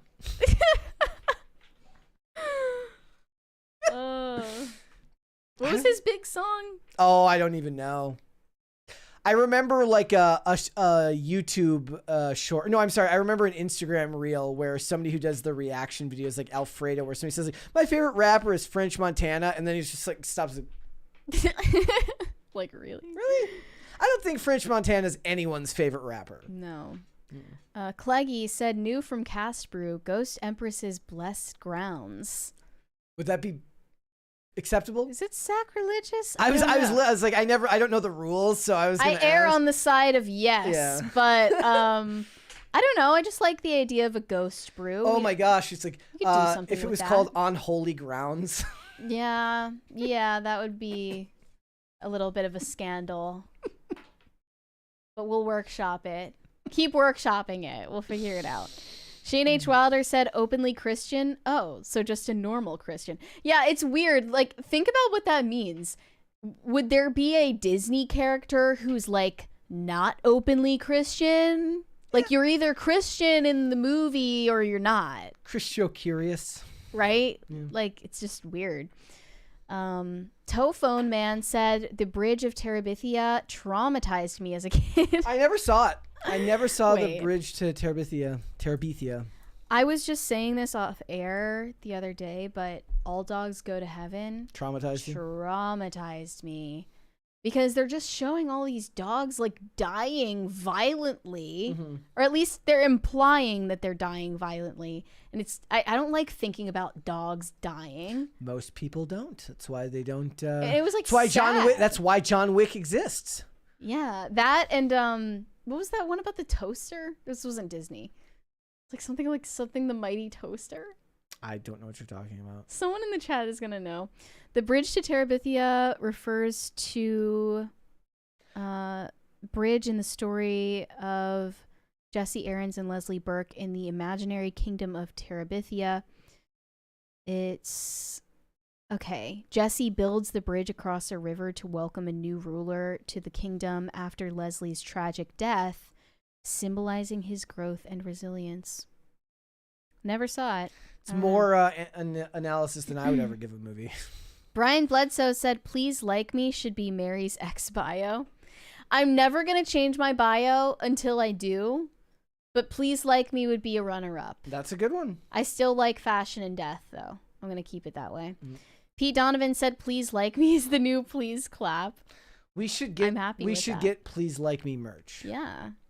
Shane H. Wilder said, blasphemy. Pete Donovan, please like me is better. It is. It is definitely not as embarrassing as Jeb Bush. Pat the Plumber said this will be a New York Times bestseller that a total of 7 people actually bought. Yeah, they find a way to game the system and make every single book a New York Times bestseller. Like, it's a whole system that they've built around it. The publisher will buy copies of the Right. book to allow it to be able to put that sticker on there because it's a Right. great marketing tool. Which is weird. Like, I'm not more likely to buy something because it says New York Times bestseller. I don't give a crap. I'm sure, like, if we had some like marketing firm here, there's probably some like concrete term that they use as to why it works. confirmation bias. I guess. Pete Donovan said, Shane, why only say please like me when you could say please like me? Also, happy last Friday before Lent, y'all. Yeah, the clock is ticking. Do you have anything planned for Lent? Yeah, I'm. It's pretty obvious at this point that I need to give up Taco Bell. Oh wow. Yeah. Guys, pray for me because I'm gonna be. She's a little angry. I'm gonna be a nightmare. She's gonna be like. I'm gonna be a freaking nightmare. I'm gonna start bringing it in to eat it for lunch. You're gonna be Justin Baldoni and I'm Blake Lively and I'm just verbally abusing you the whole time. No, but that's not all. I'm still kind of thinking on a couple ideas. Okay.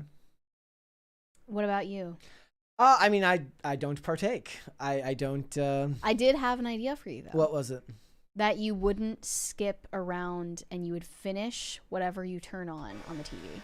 I had a tweet yesterday, 2 days ago. It said like, my FBI agent, looking at my Hulu queue, does this dude finish anything? Actually finish at least every episode of a show that you turn on. That's doable. Because that will actually help you be more discerning about what you decide on.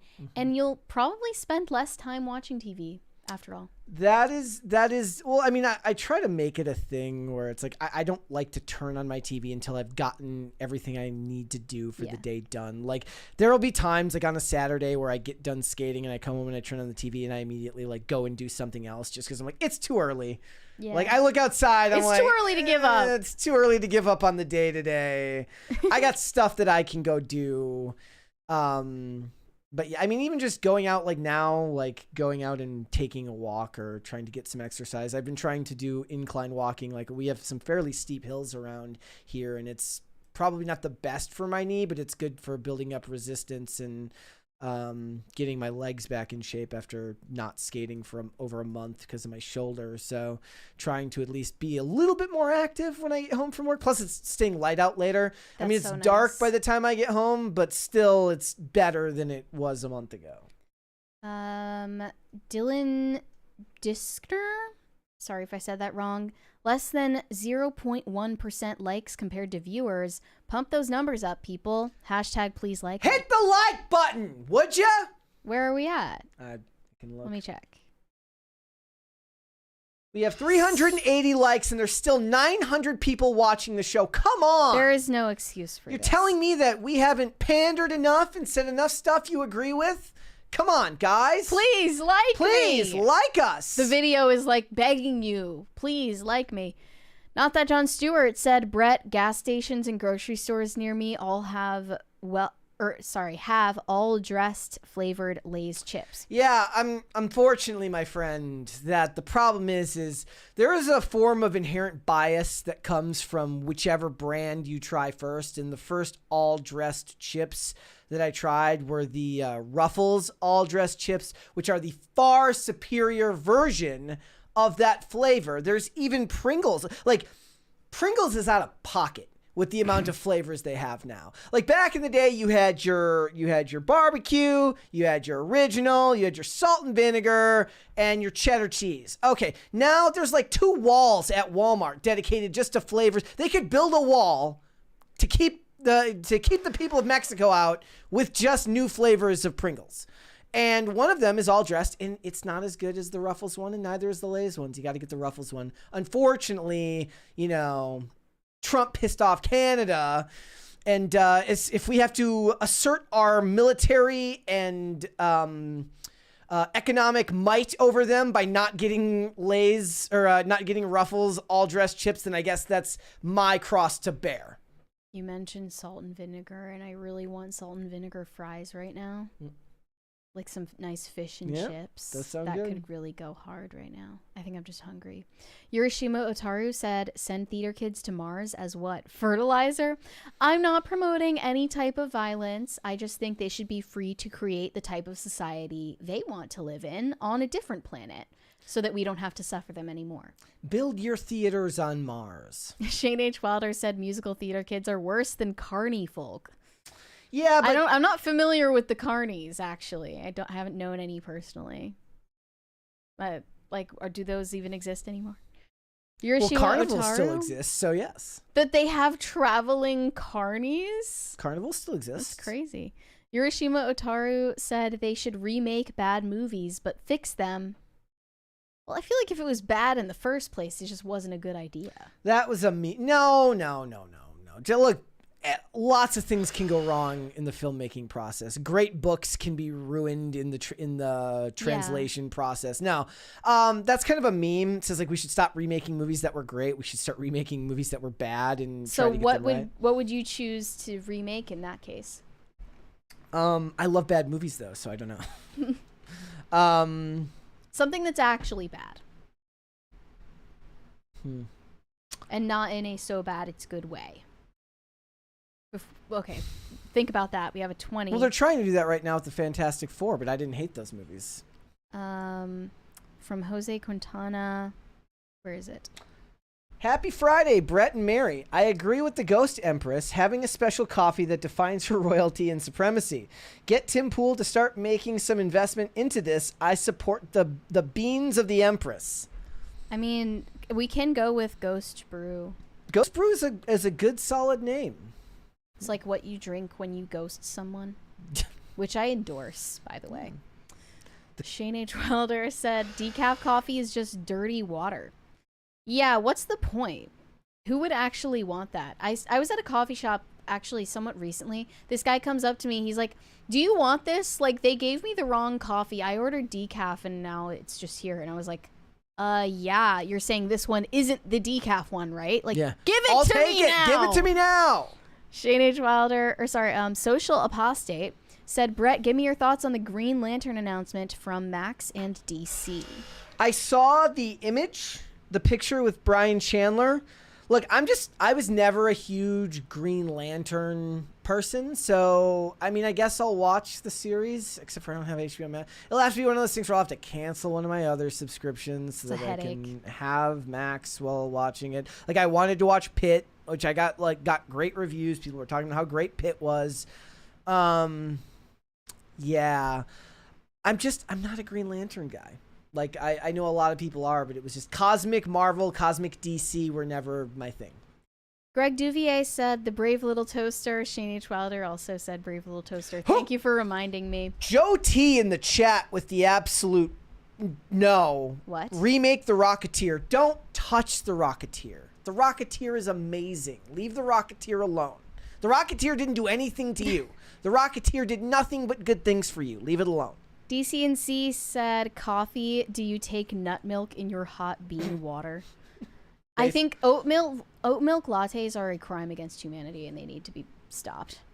It's disgusting. Pop Culture Junkie said, okay, I'll admit I have a coyote chasing Roadrunner metal sculpture in my house along with original Chuck Jones cells from the Warner cartoons.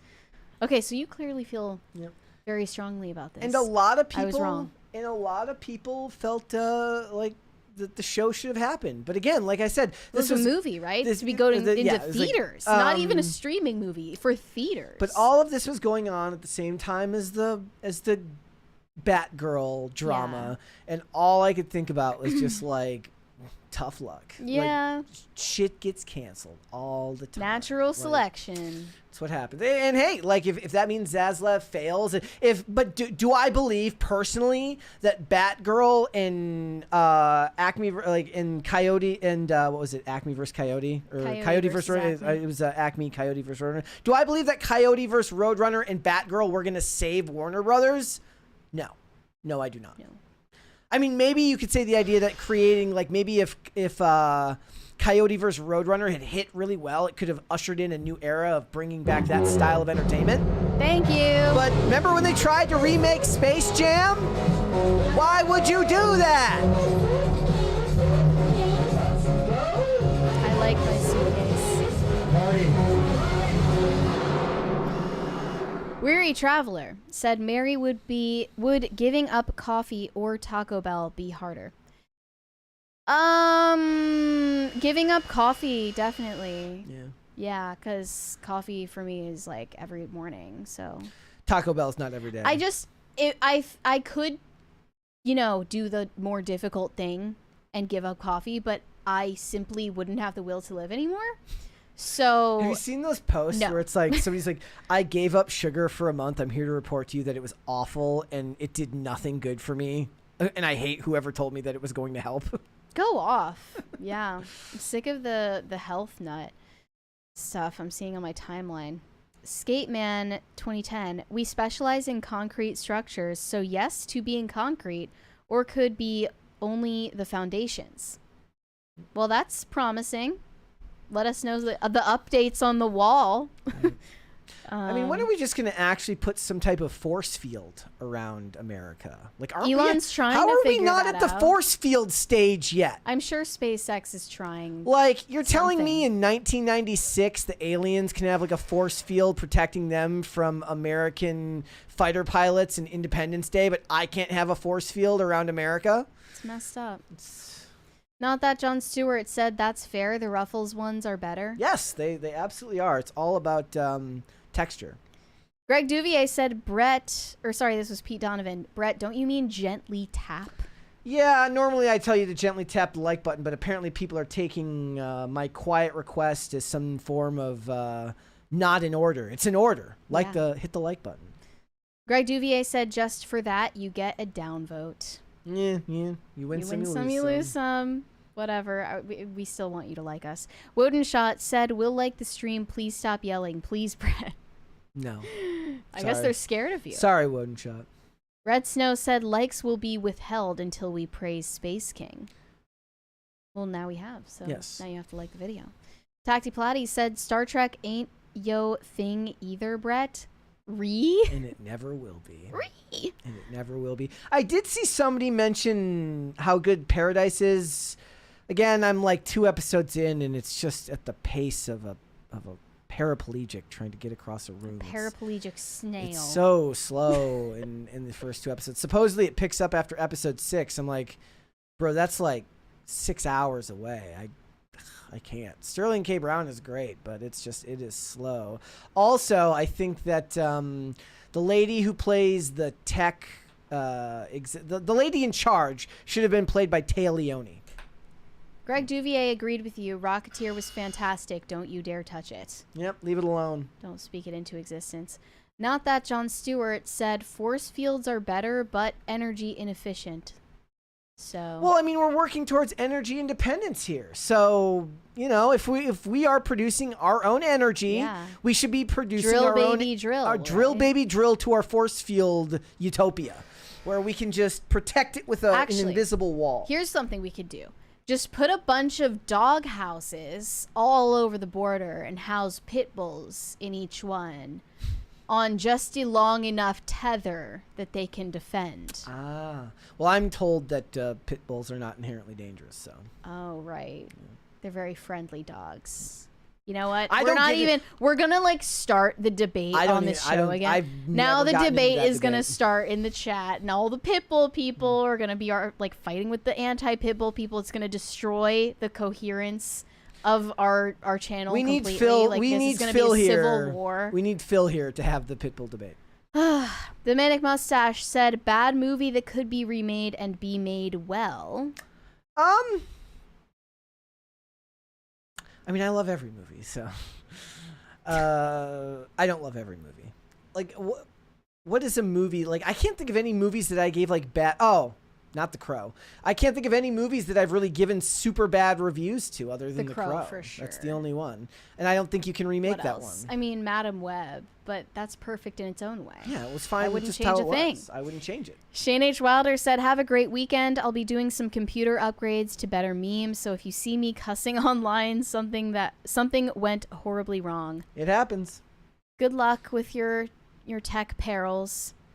Pop Culture Junkie said, "I'm just steamed that a number of streamers tried to buy the Coyote movie from Warner's and they won't sell it. Would have got their money back plus profit." That's even funnier. Then they're just being petty. Just making a point. They're just nah. David Zaslav's like, "Hey, bro, nah, can't have it."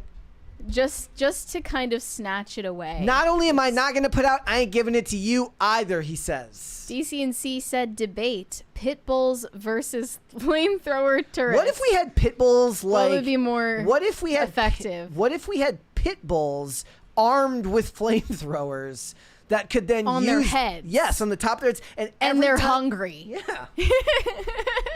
They're just constantly waiting for their next meal.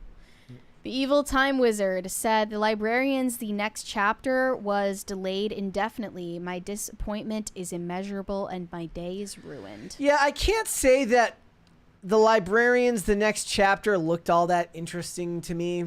I love the librarians, but I didn't watch Leverage Redemption. I want to love the first version of the series as much as I loved it as it is without, watching the continuation a decade later.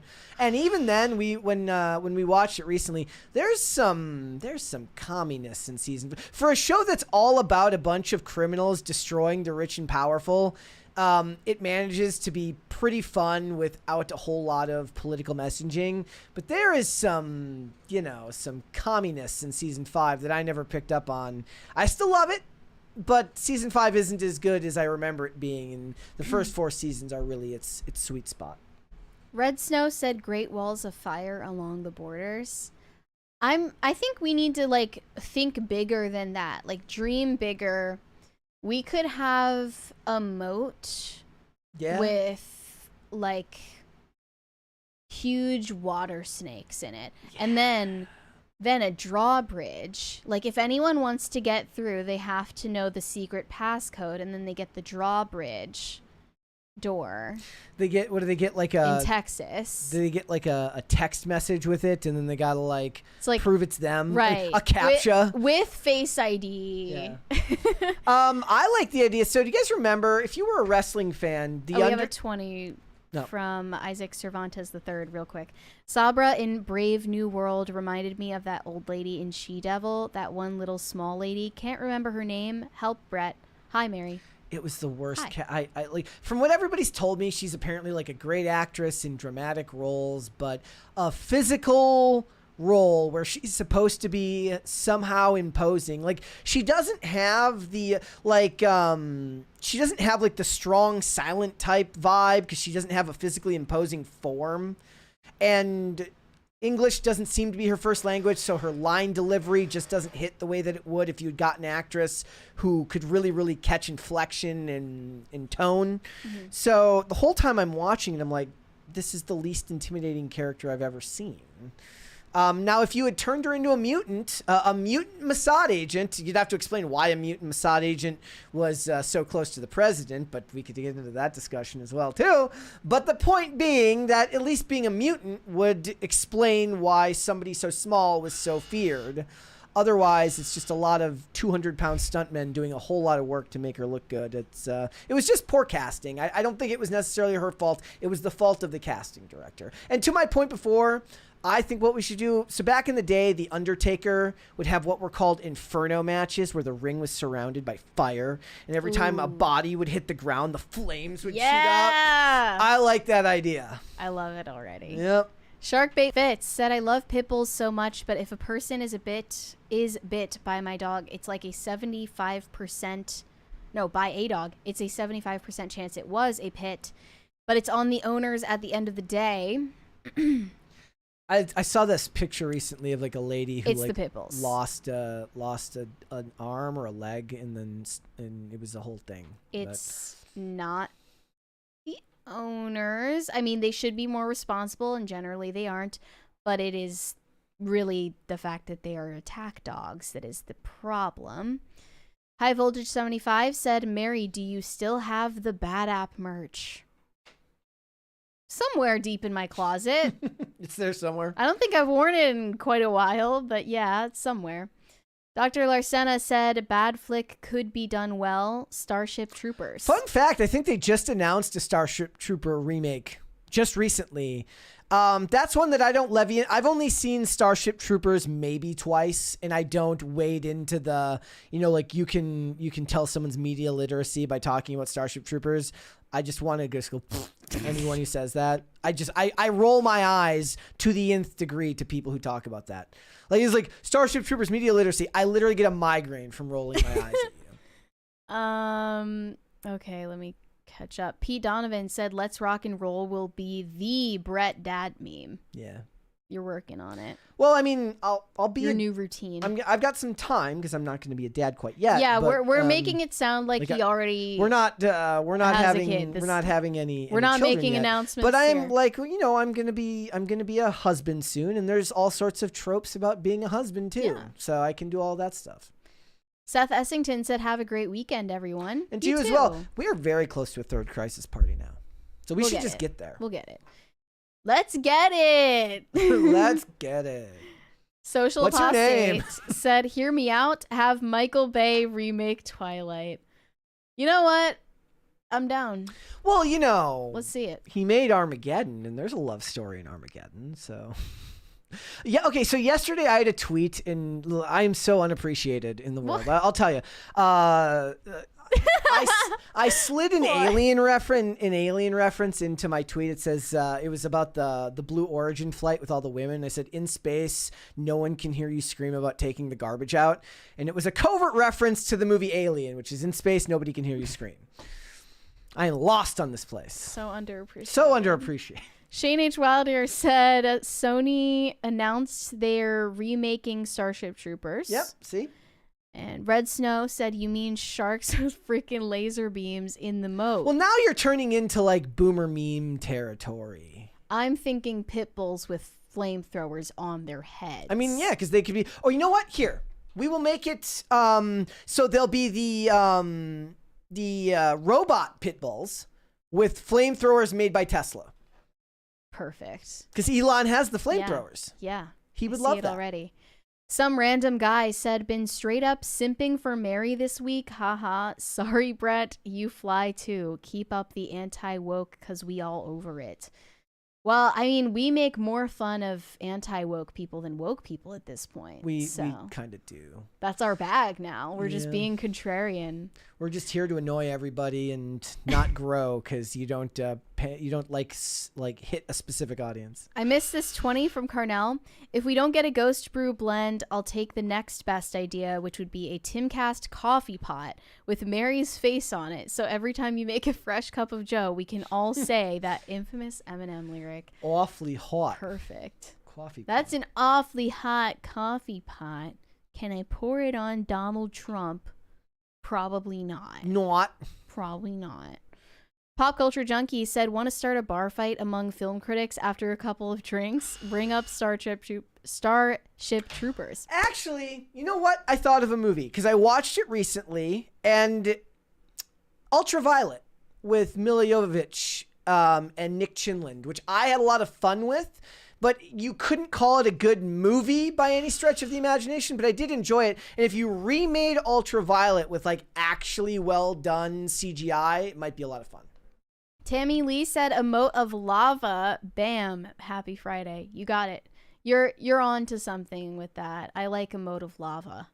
But then we also need the pit bulls with the flamethrowers like in front of the moat. Exactly. Just in case the pit bulls don't get you, the moat will. Exactly. DCNC said husband goals just be really shit at everything like in TV shows. No, see the thing is I'm fantastic. Like I'm a credit to my gender. I really am. Like you tell her all the time, "You're so lucky to have me. You are so lucky to have me." Like, did you see that garbage is already taken out? Such a blessing. Like it's a good thing that we're getting married because you clearly this is as good as it gets. Right? Yeah. Yurishima Otaru said, "Spawn is a movie that could be vastly improved." Yeah. Yeah, and again, like I said, I really think Ultraviolet would be a good one that they could try to. Like Ultraviolet looked like they shot the movie, and then all of the CGI artists like got drunk and fell asleep, and then woke up the day before it had to be done, which I love. Like it's a lot of fun, but. High Voltage 75 said, "So you kept his merch all this time. I knew you secretly liked him." Taco Bell wedding confirmed.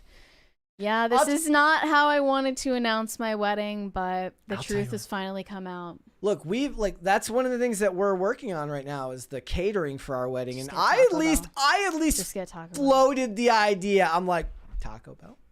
Like me and her love Taco Bell. I mean, like I don't know what the a crunch wrap wedding cake. Like I see it already. No, but you would use the Cinnabon Delights. Yes. Right. Thank you. What about good movies that they can intentionally make worse? Like, what if they remade Free Willy with a CGI whale? I haven't even seen that, so I don't know. Free Willy with a CGI whale. Pete Donovan said, just no one ever remake The Princess Bride. Yeah, everyone hates when I say this, but I don't like The Princess Bride. And there's a sequel being made, right? I can't stand it. It's like not funny at all, and I never understood the appeal. Dr. Larcena said, Brett, don't understand. What is that Starship Troopers thing? Just a big fan of the novel and found it hugely disappointing that the director was so dismissive of it. Yeah, and everybody has that debate about what it was trying to portray. I love that it has Dina Meyer, and Dina Meyer is still like, she seems like an absolute sweetheart who still like goes to cons and leans into the role and stuff like that. So that's cool. Social Apostate said, remake, how do I say that? CGI Airbud. Yeah. CGI Airbud. CGI Airbud. You know what they should make? I'm sorry. They should take all of the famous movie animals and put them into one movie, like an Animals Avengers. Marley and Me, Airbud. What else we got? Free Willy, the whale from Free Willy, all the animals from Ace Ventura. That's the worst. They remake Ace Ventura now and it all be fake Beverly animals. Hills Chihuahua. Yep. Gotta be in there. How do you pronounce that from Social Apostate? Aeon Flux. Aeon Flux? Yeah. Oh, remake Aeon Flux or Napoleon Dynamite. No, not Napoleon Dynamite. Not that. John Stewart said Hostage Party. Let's go. Well, we are there. All right. Well, it looks like that's actually where we caught up. So yeah, we are good. All right, guys, before we go, would you hit the like button on this video and subscribe to the channel if you are new here and you have not subscribed here yet already? It would also be good to ask you guys that if you haven't checked, make sure that you're still subscribed, because I do see people send messages from time to time saying that they got unsubscribed. You know, I don't want to say that it's a conspiracy or anything, but it's always good to just double check to make sure that you are still subscribed to the channel. Mary, where can they find you? You can send me validation on Instagram at Mary Archived, or you can send me hate on X. That is also Mary Archived. We have, I think, 2 more. High Voltage 75 said, let's get it. Social Apostate said, here, Mary, you dropped this. It's an L. L. For what? Probably your Princess Bride take. Oh, yeah. Rapscallion says Polar Express. Mary would disagree. Mary loves that I like movie. Polar Express. Yeah. I just have all the wrong opinions about everything. Please like me. There's one more there. One more from Pete Donovan. Mary, don't like The Princess Bride. Inconceivable. Yeah. Well, you better believe it. Fun fact: if you try to use IMDb and it won't load and it times out, it says inconceivable and has a screenshot from that movie. How do you even know the trivia about IMDb? Like, what?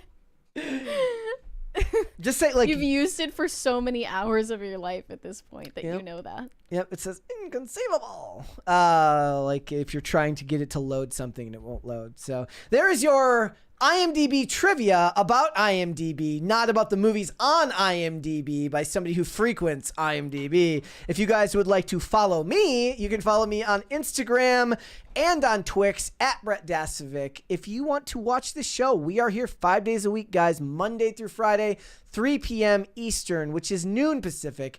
Amazon Music, Apple Podcasts, Pandora, and Spotify if you would prefer to listen rather than watch. You can rate and review on Spotify and on Apple Podcasts, and ratings and reviews definitely help the show. And if you want to follow us on social media, we are on Twix at popculture_show, Facebook at popculturecrisis, Instagram at popculturecrisisPod. Guys, we will be back with another episode on Monday. We will see y'all then. Bye. Bye, everybody.